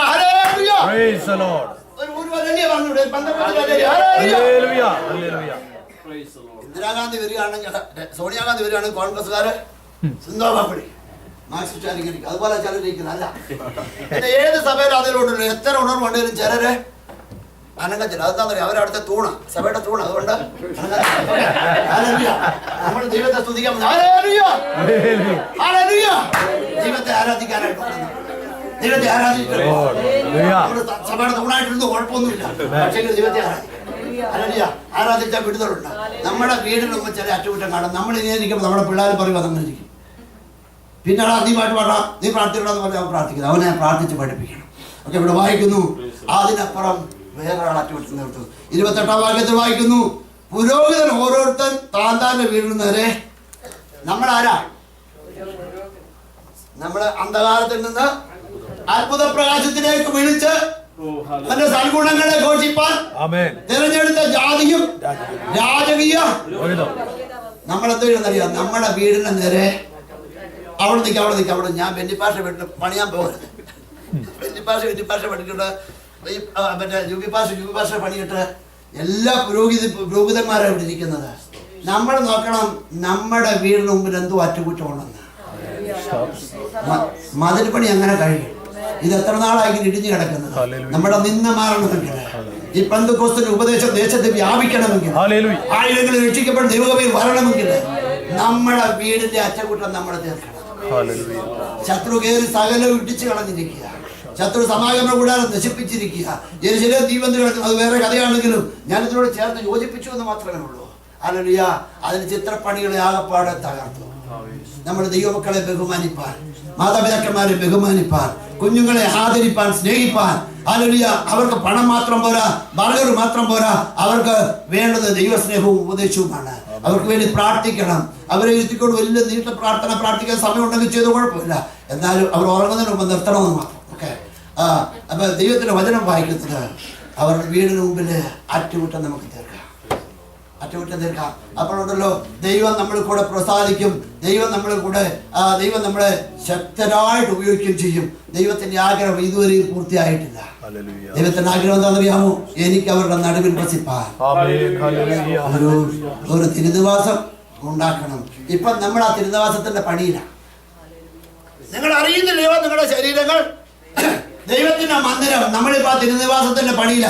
ഒരു വാക്യം കൂടെ വായിച്ച് നിർത്താം, സമയം കടന്നു പോകുന്നു. വെളിപ്പാട് പുസ്തകം 20-ാം അധ്യായം 21-ാം അധ്യായത്തിന്റെ 3-ാമത്തെ വാക്യം. വെളിപ്പാട് പുസ്തകം 21-ാം അധ്യായം 3-ാമത്തെ വാക്യം. സിംഹാസനത്തിൽ ഒരു മഹാശബ്ദം വന്നത് ഞാൻ കേട്ടത്, ഇതാ മനുഷ്യരോടുകൂടെ ദൈവത്തിന്റെ കൂടാരം, അവൻ അവരോട് കൂടെ വസിക്കും. ഹല്ലേലൂയ. ദൈവത്തിന്റെ ആഗ്രഹമാണ്. ഉൽപ്പത്തി പുസ്തകത്തിൽ തുടങ്ങിയതാ ദൈവത്തിന്റെ ആഗ്രഹം. ഓരോ മനുഷ്യനെ ആദമിനെ സൃഷ്ടിച്ചപ്പോ കൂടുതൽ അവയെ കൊടുത്തപ്പോ ദൈവത്തെ എനിക്ക് അവരുടെ മധ്യ വസിക്കാം. അല്ല, അതിന് വൈകിട്ട് ദൈവം വരുമായിരുന്നു. പക്ഷേ ഒരു ദിവസം ആഗ്രഹം നഷ്ടപ്പെട്ടു പോയി. ഇസ്രായേൽ മക്കളെ ഇസ്രായേലിൽ കൊണ്ടുവന്ന് ചെങ്കടൽ കടത്തി ബർബറയിൽ വന്നപ്പോൾ ദൈവം ആഗ്രഹിച്ചു എനിക്ക് അവരുടെ നടുവിൽ വസിക്കാമെന്ന്. ആ ആഗ്രഹവും സാധിക്കാതെ പോയി. ദൈവം അതിനെ തള്ളിക്കളയേണ്ടി വന്നു. അങ്ങനെ ഇരിക്കുമ്പോഴാണ് പാപികളായ മനുഷ്യനെ തേടി ദൈവം തന്നെ ഈ ഭൂമിയിലേക്ക് വന്നു. നമ്മുടെ ഹൃദയങ്ങളെ, മനുഷ്യ ഹൃദയങ്ങളിലേക്ക് നിങ്ങൾ വാർത്ത നിന്ന് മുട്ടുക. ആരെങ്കിലും എന്റെ ശബ്ദം കേട്ടാൽ ലോകത്തില് സകലമാന മനുഷ്യരിലും ഒരു കാര്യം ഞാൻ ഓർപ്പിക്കുക നിങ്ങളെ, ഈ ലോകത്തിൽ ജനിച്ച സകലമാന മനുഷ്യരും ദൈവത്തിന്റെ രജിസ്റ്ററിൽ പേരുള്ളവരാ. ദൈവത്തിന്റെ രജിസ്റ്ററിൽ പേരില്ലാത്തവർ ആരും ഈ ലോകത്തിൽ ജനിച്ചിട്ടില്ല. അല്ലെങ്കിൽ വായിച്ചു നോക്കാം 139-ാം സങ്കീർത്തനം 16-ാമത്തെ വാക്യം. പെട്ടെന്ന് വായിച്ചു. ഇത് ഒരു അറിവിന് വേണ്ടി ഞാൻ ഓർപ്പിക്കുന്നത് മാത്രം. ഞാൻ പിണ്ടാകാരമായിരുന്നപ്പോൾ നിന്റെ കണ്ണനെ കണ്ടു. നിയമിക്കപ്പെട്ട നാളുകളൊന്നും ഇല്ലാതിരുന്നപ്പോൾ അവയെല്ലാം നിന്റെ പുസ്തകത്തിൽ എഴുതിയിരുന്നു. നമ്മള് മാതാവിന്റെ ഉദരത്തിന്റെ ഉരുവാകുന്നു. ഈ ലോകത്തിൽ മാതാവിന്റെ ഉദരത്തിൽ ഉരുവാകുന്ന രണ്ടുപേരേ ഉള്ളൂ. ആരാന്നറിയോ? ആരാ? ആദാമും ഹവ്വയും. ബാക്കിയുള്ള സകല മനുഷ്യരും മാതാവിന്റെ ഉദരത്തിൽ ഉരുവായവരാ. അതിൽ ഒരാളേ ഉള്ളൂ പാപമില്ലാതെ. ആരാന്നറിയോ? യേശു ക്രിസ്തു. ഒരു വിശുദ്ധ പ്രജയാ. ബാക്കിയുള്ള എല്ലാവരും പാപത്തിലാണ് ജനിച്ചത്. ഓക്കെ. അപ്പോൾ ഒരു മാതാവിന്റെ ഉദരത്തിൽ ഒരു കുഞ്ഞ് ഉരുവാകുമ്പോൾ ഈ റോഡ് സൈഡിൽ ബോർഡ് വെച്ചിട്ടുണ്ട് 18 ദിവസം ആകുമ്പോൾ തന്നെ ഞാൻ ഹാർട്ട് ബീറ്റ് ചെയ്യാൻ തുടങ്ങുന്നത്. അതിന് ആത്മാവായെന്ന്. 18-ാമത്തെ ദിവസം അല്ല, അതിന് മുമ്പ് തന്നെ മാതാവിന്റെ ഉദരത്തിൽ ഉരുവായ കുഞ്ഞിന് ആത്മാവുണ്ടെന്ന് അർത്ഥം. ആ ആത്മാവിനെ നശിപ്പിക്കരുതെന്ന് ദൈവത്തിന്റെ വചനം പറയുന്നതിന് കാരണം അതാ. ദൈവത്തിന്റെ ആത്മാവ് ഒരു കുഞ്ഞ് ജനിച്ചു കഴിഞ്ഞാൽ ആത്മാവാകുന്നത്. അത് മാതാവിന്റെ ഉദരത്തിന് 18 ദിവസം ആകുമ്പോൾ ഹാർട്ട് ബീറ്റ് അടിക്കാൻ തുടങ്ങി. അമേരിക്കയിലെ പല റോഡിന്റെ ബോർഡ് വെച്ചിട്ടുണ്ട്. ആ കുഞ്ഞിന്റെ ആ ദൈവം അതിന് മാതാവിന്റെ പിണ്ടാകാരം ഒന്നും രൂപമൊന്നും ഇല്ലാതെ ആണോ അന്ന് പെണ്ണാന്നോ അറിയാൻ പറ്റുന്ന കാലത്ത് ദൈവം അതിലെ ഒരു പുസ്തകത്തിൽ ഒരു രജിസ്റ്ററിൽ എഴുതി. അത് ഹിന്ദുവായിട്ട് മുസൽമാനായിട്ട് ആരുടെയുമാണ്. അത് ഒരു ജാതി വ്യത്യാസമില്ലാതെ സകല മനുഷ്യരെ സ്നേഹിക്കുന്ന ദൈവം ഒരു മാതാവിന് ഉരുവാകുന്ന കുഞ്ഞിന് ദൈവം സൃഷ്ടി മനുഷ്യനെ വിശ്വസ്തം നേടി ഏൽപ്പിച്ചതായി ശുശ്രൂഷ. നല്ല കുടുംബജീവിതം ഒരു വരമാണ്. 1-4 വായിച്ചു നോക്കൂ. ചിലർക്ക് അങ്ങനെയും ചിലർക്ക് ഇങ്ങനെയും വരം ലഭിച്ചിരിക്കുന്നു. മക്കൾ യഹോവ നൽകുന്ന ദാനമാണ്. അതിനെ നശിപ്പിക്കാൻ ഓരോരുത്തർക്കും ദൈവം അവകാശം കൊടുത്താൽ അങ്ങനെ ചെയ്താൽ ഉൽപ്പത്തി 9-ന്റെ ആദ്യം വായിച്ചു നോക്കൂ. രക്തപ്രതികാരകൻ നിങ്ങളോട് പകരം ചോദിക്കും. ചെയ്യാൻ പാടില്ല. ഉൽപ്പത്തി 9-ന്റെ ഒന്ന് വായിച്ചു പെട്ടെന്ന് സമയം കഴിഞ്ഞെങ്കിൽ ഞാൻ ഓർത്താൻ പോവാ. ഓക്കെ. ഉൽപ്പത്തി 9-ന്റെ 5-ാം വാക്യം വായിച്ചു. ഉൽപ്പത്തി 9-ന്റെ 5 വായിച്ചു. നിങ്ങളുടെ പ്രാണനായിരിക്കുന്ന നിങ്ങളുടെ രക്തത്തിന് ഞാൻ പകരം ചോദിക്കും. നിങ്ങളുടെ പ്രാണനായിരിക്കുന്ന രക്തത്തിന് ഞാൻ പകരം ചോദിക്കും. സകല മൃഗത്തോടും മനുഷ്യനോടും ചോദിക്കും. അവനവന്റെ സഹോദരനോടും ഞാൻ മനുഷ്യന്റെ പ്രാണനോട് പകരം ചോദിക്കും. ആരെങ്കിലും മനുഷ്യന്റെ രക്തം ചൊരിയിച്ചാൽ അവന്റെ രക്തം മനുഷ്യൻ ചൊരിയിക്കും. അവന്റെ രക്തം ദൈവം പ്രകാരം ചോദിക്കും. അതുകൊണ്ട് ദൈവം ഈ വിധമായിട്ടുള്ള ദുർസ്വഭാവങ്ങൾക്ക് അല്ലെങ്കിൽ നമ്മൾ പറയുന്നത് എന്തുവാ, അബോർഷൻ എന്ന് പറയുന്ന ഇതിനു വേണ്ടി ക്രിസ്തീയ സഭ എതിർ നിൽക്കുന്നതിന് കാരണം അതാ. ദൈവം മനുഷ്യനെ വിശ്വസ്തരൊന്നും ഏൽപ്പിച്ചു കൊടുത്തതാണ് ഈ പ്രജനനം എന്നുള്ള സ്വഭാവം. അതിൽ ഒരു കുഞ്ഞിനെ നശിപ്പിക്കാൻ ആർക്കും അവകാശമില്ല. ഇങ്ങനെ പോകുന്ന കുഞ്ഞുങ്ങൾ എവിടെ ചെല്ലുമെന്നറിയാമോ? സ്വർഗത്തിൽ ചെല്ലും. യേശുക്രിസ്തു കുരിശിൽ മരിച്ചതുകൊണ്ട് സകലരുടെയും ജന്മഭാവം മാറി. അതുകൊണ്ട് നമ്മൾ കുഞ്ഞുങ്ങളെ ചെറുപ്പത്തിനെ കൊണ്ട് സ്നാനപ്പെടുത്താതെ ജന്മ പ്രതിഷ്ഠിക്കുന്നത്. എന്നാൽ ആ ജന്മഭാവം മാറിയ കുഞ്ഞ് അല്ലെങ്കിൽ അത് ഇങ്ങനെ അതിന് ഭൂമിയിൽ ജനിക്കാൻ അതിന് മാതാപിതാക്കന്മാർ അവസരം കൊടുക്കാഞ്ഞത് കൊണ്ട് അത് നശിച്ചുപോയി ഭൂമിയിൽ വരാതെ മടങ്ങിപ്പോയി സ്വർഗത്തിൽ കാണും. ഈ മാതാവും പിതാവും പിന്നീട് രക്ഷിക്കപ്പെട്ട അവരും സ്വർഗത്തിൽ ചെല്ലുമ്പം ആ കുഞ്ഞ് സൂതതുല്യനായിട്ട് അവിടെ കാണും. മനസ്സിലാകും. ആത്മാവിനെ മനസ്സിലാക്കാം. അതുകൊണ്ട് ധനവാൻ ലാസറിനെ അതുകൊണ്ടാണ് മനസ്സിലായത്, അബ്രാഹാമിനെ അതുകൊണ്ടാണ് മനസ്സിലായത്. ദൂതന്മാർക്ക് ദൂതന്മാരെ മനസ്സിലാക്കാം, ആത്മാക്കൾക്ക് ആത്മാക്കളെ മനസ്സിലാക്കാം. അപ്പോഴാ കുഞ്ഞ് പറയും, എൻ്റെ അപ്പനെയും അമ്മയും എന്നെ ഉപേക്ഷിച്ചിരിക്കുന്നു, എങ്കിലും യഹോവ എന്നെ ചേർത്തുകൊണ്ട്. അപ്പോൾ ഈ ലോകത്തിൽ ജനിച്ച സകലമായ മനുഷ്യരും ദൈവത്തിന് റെസിസ്റ്റൻസുണ്ട്. പക്ഷെങ്കിൽ അവർ പാപം ചെയ്യാൻ തുടങ്ങിയപ്പോൾ ദൈവം അവരുടെ എഴുതിയ പുസ്തകത്തിൽ നമ്മൾ വായിച്ചു കളയും. പുറപ്പാട് 32, 33 പെട്ടെന്ന് വായിച്ച്. ഞാൻ പറയുന്നത് ശരിയാണോ എന്ന് നിങ്ങളൊന്നും നാളെ ആരോട് ചോദിച്ചാൽ ശരിയാ. 32, 33 പെട്ടെന്ന് വായിച്ച്. Exodus chapter 32, 32 and 33. എങ്കിലും നീ അവരുടെ പാപം ക്ഷമിക്കണമേ. നീ അവരുടെ പാപം ക്ഷമിക്കണമേ. നീ എഴുതിയ നിന്റെ പുസ്തകത്തിൽ അവരുടെ പേര് മായ്ച്ചു കളയണം. യഹോവ മോശയോട് എന്നോട് പാപം ചെയ്തവന്റെ പേര് ഞാൻ എന്റെ പുസ്തകത്തിൽ നിന്ന് മായ്ച്ചു കളയും. ആ രജിസ്റ്ററിൽ നമ്മൾ വായിച്ചു കളയും. പിന്നെ എവിടെ എഴുതി വെക്കുമെന്ന് അറിയാമോ? യെരമ്യാ 13:17-13. ഞാൻ അവരുടെ പേര് മണ്ണിൽ എഴുതി വെക്കും. മണ്ണിൽ എല്ലായിടത്തും പേര് കാണും. ഭൂമിയിൽ ഒത്തിരി കാട് നമ്മുടെ നമ്മുടെ ഒരു വാർത്ത പറഞ്ഞാൽ എത്ര കാടാ അല്ലേ? ഇവിടെ എല്ലാം എല്ലാം പറ്റത്തില്ല, ജീവിക്കാൻ പറ്റണ്ടേ? ജീവിക്കണം. ഓക്കെ, ഞങ്ങളുടെ വിസിറ്റേഴ്സ് ആണ്, ഞങ്ങൾക്കൊന്നുമില്ല. ഞങ്ങൾ ഇവിടുത്തെ സാഹചര്യം അങ്ങനെ. എന്നാൽ മണ്ണിൽ എഴുതി വെക്കും. പിന്നെ നമ്മുടെ പേര് വേറൊരു പുസ്തകത്തിൽ എഴുതണമെങ്കിൽ ആ യേശുവിനെ നമ്മുടെ ഹൃദയ രക്ഷിതാവായിട്ട് സ്വീകരിക്കുമ്പോൾ അവരുടെ പേര് ഏത് പുസ്തകത്തിലാണ് എഴുതുന്നത്? ജീവന്റെ പുസ്തകം. ആ പുസ്തകത്തിൽ പേരുള്ളവർക്ക് ആർക്കും മരണമില്ല. അവരെ ചേർക്കാനാണ് യേശു വരുന്നത്. ജീവന്റെ പുസ്തകത്തിൽ പേരില്ലാത്ത ഏവരെയും തീപ്പൊയ്യിൽ തള്ളിയിടും.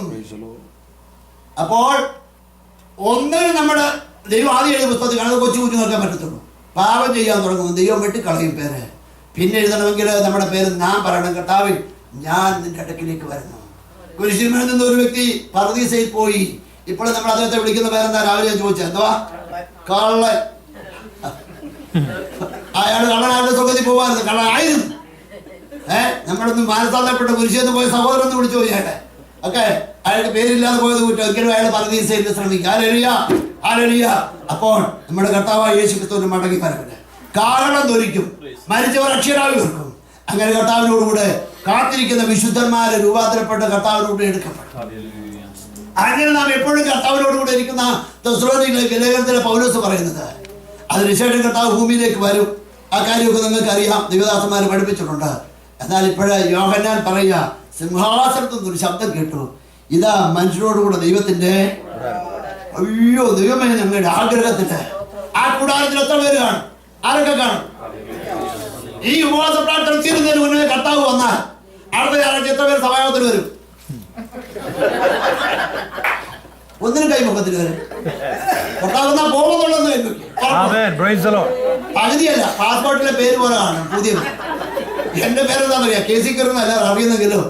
ഇവർക്ക് ഞാൻ ബ്രിട്ടനിൽ പോയി, ഇംഗ്ലണ്ടിൽ പോയി തിരിച്ചു വരുമ്പോൾ എവിടെ വെച്ചാൽ ഹീത്രോ എയർപോർട്ടിൽ വെച്ച് ഒരു വെള്ളക്കാരത്തിൽ പാസ്പോർട്ട് എടുത്തിട്ട് കുള പറഞ്ഞുകൊണ്ടിരിക്കുക. എൻ്റെ പേര് കുളമക്കാട്ട് ചാക്കപുരിൽ നിന്നാ. അവർക്ക് ബാക്കി വായിക്കാറില്ല. കുളമക്കാട്ട് ചാക്കപുരിൽ നിന്നാ. ഞാൻ കുള കേട്ടപ്പോഴാണ് ഞാൻ പറഞ്ഞു ഞാനാന്നേന്ന് പറഞ്ഞു. ഓക്കെ, അതുകൊണ്ട് നമ്മളിങ്ങനെ വെച്ചാൽ നമുക്ക് ആ ഉറപ്പില്ലെന്ന് അർത്ഥം. അവിടെ ഒരുങ്ങിക്കൊള്ളണം. നമ്മുടെ കർത്താവ് വരുമ്പോൾ കർത്താവിൻ്റെ ആഗ്രഹം എന്താണെന്നറിയാമോ? ഇവിടെ ഈ കൂട്ടായ്മയിൽ നമ്മളായിരിക്കുന്ന ഒരുത്തരും ഇവിടെ അടുത്ത സഭായോഗത്തിൽ വരും. കർത്താവ് വന്ന് അടുത്ത സഭായോഗത്തിൽ പാടാൻ പോലും അവരോട് വന്നേക്കാം. പാഷ ഇവിടെ കാണുന്നില്ല. പാഷ എന്താ വരുന്നല്ലേ പറയുമായിരുന്നല്ലോ, വിളിച്ചിട്ട് ഫോൺ കൊടുക്കുന്നില്ല. അമ്മാമ്മയും വിളിച്ചിട്ട് ഫോൺ എടുക്കുന്നില്ല. ഇവിടെ പോയെന്ന് അറിയില്ല. അറിയും കുറെ കഴിയുമ്പോൾ. ഓക്കെ, അതുകൊണ്ട് ഇത് കാര്യമായിട്ട് കണ്ടോണ്ട് കുഴപ്പമില്ല. നമ്മളെല്ലാവരും കർത്താവിന്റെ അങ്ങനെ ദൈവം ഈ ഭൂമിയിൽ വസിക്കുന്ന ഒരു സമയമുണ്ട്. അന്ന് യോഹന്നാൻ ദർശനത്തെ കണ്ടെത്തിയിരിക്കുകയാണ്. ഇതാ മനുഷ്യരോട് കൂടെ ദൈവത്തിന്റെ ആഗ്രഹം നിവർത്തി പൂർത്തിയാക്കാൻ പോവുകയാണ്. അത് കാലം അധികം ഇല്ല. നമ്മുടെ കർത്താവ് വരാൻ പോവുകയാണ്. നമുക്ക് എല്ലാവർക്കും എഴുന്നേറ്റ് നിൽക്കാം. കർത്താവിന്റെ വരവിന് എനിക്ക് ഒരു അവസരം തന്ന ഇന്ദ്രദാസോടും സഭയോടും നന്ദി. ദൈവം നിങ്ങളെ അനുഗ്രഹിക്കട്ടെ. എന്റെ മനസ്സിലോർത്ത് പ്രാർത്ഥിക്കാൻ നമുക്ക് ഒരുമിച്ച് പാടി ആരാധിച്ചിട്ട് പോവാം. കർത്താവുതൻ ഗംഭീരനാദത്തോടും പ്രധാന ദൈവദൂത ശബ്ദത്തോടും കർത്താവുതൻ ഗംഭീരനാദത്തോടും പ്രധാന ദൈവദൂത ശബ്ദത്തോടും സ്വർഗത്തിൽ നിന്നിറങ്ങി വന്നിടുമ്പോൾ സ്വർഗത്തിൽ നിന്നിറങ്ങി വന്നിടുമ്പോൾ എത്രയോ സന്തോഷം എത്രയോ സന്തോഷം എത്രയോ സന്തോഷം മധ്യാകാശത്തിൽ എത്രയോ സന്തോഷം എത്രയോ സന്തോഷം എത്രയോ സന്തോഷം മധ്യാകാശത്തിൽ ജീവനോടി പോരെ പാട്ടും ശുദ്ധ രൂപാന്തരം ഭാവിക്കുമാനത്തിൽ ജീവനോടി പോരെ പാട്ടും ശുദ്ധ രൂപാന്തരം ഭാവിക്കുമാനത്തിൽ വീണാസ്വരത്തോടുമാർപ്പോടും കൂടെ വീണാസ്വരത്തോടുമാർപ്പോടും കൂടെ വിണ്ണോലകം പോകും വിണ്ണോലകം പോകും വിണ്ണോലകം പോകും ദൂതത്തുല്യരാ വിണ്ണോലകം പോകും വിണ്ണോലകം പോകും വിണ്ണോലകം പോകും ദൂതത്തുല്യ ഓ കുഞ്ഞാട്ടിൻ കല്യാണ മകൾ ഹല്ലേലൂയ ഓ തന്റെ കാന്തയാകും വിശുദ്ധ സഭ ഓ കുഞ്ഞാട്ടിൻ കല്യാണ മകൾ ദിനത്തിൽ തന്റെ കാന്തയാകും വിശുദ്ധ സഭ മണിയറയ്ക്കുള്ളിൽ കടക്കുമെന്ന ഓ മണിയറയ്ക്കുള്ളിൽ കടക്കുമെന്ന ഓ എന്തോന്നു സന്തോഷമെന്ന ഈ സമയം ഹല്ലേലൂയ കർത്താവിന്റെ ദാസന് ജോൽ പാസ്റ്റർ മുന്നോട്ട് കടന്നു വരികയും ഹല്ലേലൂയ നിങ്ങൾക്ക് വേണ്ടി പ്രാർത്ഥിക്കുകയും ഹല്ലേലൂയ പ്രാർത്ഥിച്ച അവസാന ആശീർവാദം പറയുകയും ചെയ്യുന്നതായിരിക്കും. Hallelujah hallelujah hallelujah hallelujah. Praise the Lord. Hallelujah. ഇന്ന് രാത്രി ദൈവത്തിന്റെ ആത്മാവ് വളരെ ശക്തമായി നമ്മോട് സംസാരിച്ചുകൊണ്ടിരിക്കുകയായി. ഹല്ലേലൂയ. ദൈവാലോചനയോട് നമ്മെ തന്നെ സമ്പൂർണ്ണമായി സമർപ്പിക്കാം. സഹോദരന്മാരെ, നിങ്ങൾ ഇത് അറിയാത്തവരായിരിക്കരുത് എന്ന് ഞാൻ ആഗ്രഹിക്കുന്നു. കാലം ചുരുങ്ങിയിരിക്കുന്നു. പൗലോസ് പറയുന്ന വാക്കുകൾ ഓർക്കൂ. കാലം ചുരുങ്ങിയിരിക്കുന്നു. യുഗാവസാനത്തോടോ ജീവാവസാനത്തോടോ നാം സമീപിച്ചുകൊണ്ടിരിക്കുന്നു. രണ്ടവസാനമാണുള്ളത്. ഒന്ന് യുഗാവസാനം, രണ്ട് ജീവാവസാനം. ഇതിലേതാദ്യം സംഭവിച്ചാൽ അതിനായിട്ട് ഒരുങ്ങിക്കാത്തിരിപ്പാൻ ദൈവം നമുക്ക് വ്യക്തിപരമായ ജീവിതത്തിന് കർത്താവ് വരുവാൻ താമസിച്ചാൽ അവസാനം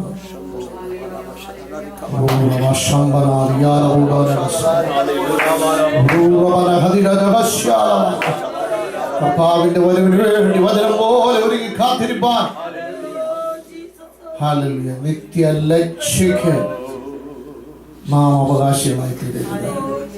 നിത്യമാനത്തിന് അവകാശമായി തീരുക. അതിനായി നമ്മുടെ പ്രതിഷ്ഠകളെ നമുക്ക് പുതുക്കാം. ഹല്ലേലൂയ. നമുക്ക് പ്രാർത്ഥിക്കാം. മഹാപരിശുദ്ധനായ ഞങ്ങളുടെ സ്വർഗീയ പിതാവേ, കെരൂബുകളിന്മേൽ അധിവസിക്കുന്നവനെ, സറാഫുകൾ ചുറ്റും നിന്ന് സൈന്യങ്ങളുടെ ദൈവമായ യഹോവ പരിശുദ്ധൻ പരിശുദ്ധൻ പരിശുദ്ധൻ എന്ന് നിത്യമായി ആർത്തു പാടി ആരാധിക്കുന്ന ആരാധ്യനായ മഹോന്നതനായ മഹാദൈവമേ, അങ്ങയുടെ വാദപീഠമായി ഭൂമിയിൽ ആഭാ പിതാവേ എന്ന് വിളിച്ചങ്ങി ആരാധിക്കുവാൻ ഞങ്ങൾക്ക് പുത്രത്വ പദവി അങ്ങയുടെ പുത്രൽ കൂടി ഒരുക്കിയ കൃപയ്ക്കായി വലിയ രക്ഷയ്ക്കായി നന്ദി നാഥ നന്ദി. ഈ മരുഭൂമി യാത്രയിൽ ലോക ജീവിതത്തിൽ ഞങ്ങൾ ജീവിക്കുമ്പോൾ വിശ്വസ്തയോടെ ജീവിക്കുവാൻ, വിശുദ്ധിയോടെ ജീവിക്കുവാൻ, വിശുദ്ധൻ ഇനിയും തന്നെ തന്നെ വിശുദ്ധീകരിക്കട്ടെ എന്നുള്ള വചനപ്രകാരം കർത്താവേ, ഞങ്ങൾ വിശുദ്ധിയെ തികച്ച് നീങ്ങുവാൻ ഞങ്ങൾക്ക് അധികം കൃപ നൽകണമെന്ന് ഞങ്ങൾ പ്രാർത്ഥിക്കുന്നു. നാൾ സമീപിക്കുന്നു എന്ന് കാണും തോറും നിങ്ങൾ ഇത് അധികമായി ചെയ്യേണ്ടതാകുന്നു ഞങ്ങളുടെ വചനത്തിൽ അങ്ങയുടെ ശ്രേഷ്ഠദാസൻ ഓർപ്പിച്ചിരിക്കുന്നതൊക്കെയും ചെയ്യുവാൻ ഞങ്ങൾക്ക് അധികം കൃപ ചെയ്യണമെന്ന് ഞങ്ങൾ പ്രാർത്ഥിക്കുന്നു. അങ്ങയുടെ ദാസനെ ഇന്ന് രാത്രി കരങ്ങളിലെടുത്ത് ഉപയോഗിച്ചതിനാൽ സ്തോത്രനാഥ. അങ്ങയുടെ ദിവ്യാലോചന അവിടുന്ന് അറിയിച്ചുകൊണ്ടിരുന്നതിനാൽ സ്തോത്രം. ഞാൻ എന്റെ ജനത്തിന്റെ നടുവിൽ വസിക്കേണ്ടതിന് നീ എനിക്കൊരു വിശുദ്ധ മന്ദിരം, നിങ്ങൾ എനിക്കൊരു വിശുദ്ധ മന്ദിരം ഉണ്ടാക്കുക. വിശുദ്ധിയിൽ ഭയങ്കരമായ വിശുദ്ധിയുള്ളിടത്തെ വസിക്കുക. Hallelujah, praise the Lord. സ്തോത്രം. നിന്റെ അശുദ്ധി കണ്ടിട്ട് ദൈവം നിന്നെ വിട്ടുപോകുവാൻ ഇടവരരുത് എന്നുള്ള വചനം ഞങ്ങൾ ഓർക്കും. പാളയത്തിന്റെ അകത്ത് എങ്ങും അശുദ്ധി കാണുവാൻ പാടില്ല. കൂടാരത്തിന്റെ അകത്തെങ്ങും അതേ അല്പം പോലും പൊളിച്ചമാവ് പാടില്ല. പൊളിപ്പില്ലായ്മ കൊണ്ട് ഉത്സവം ആചരിക്കുവാൻ ഞങ്ങളെ വിളിച്ചു വേർതിരിക്കുക. ഹല്ലേലൂയ. പെസഹ ആചരിച്ചവരുടെ ജീവിതത്തിൽ അടുത്തതായിട്ട് അവരാചരിക്കേണ്ടുന്ന ഉത്സവം പൊളിപ്പില്ലായ്മയുടെ ഉത്സവമാണ്.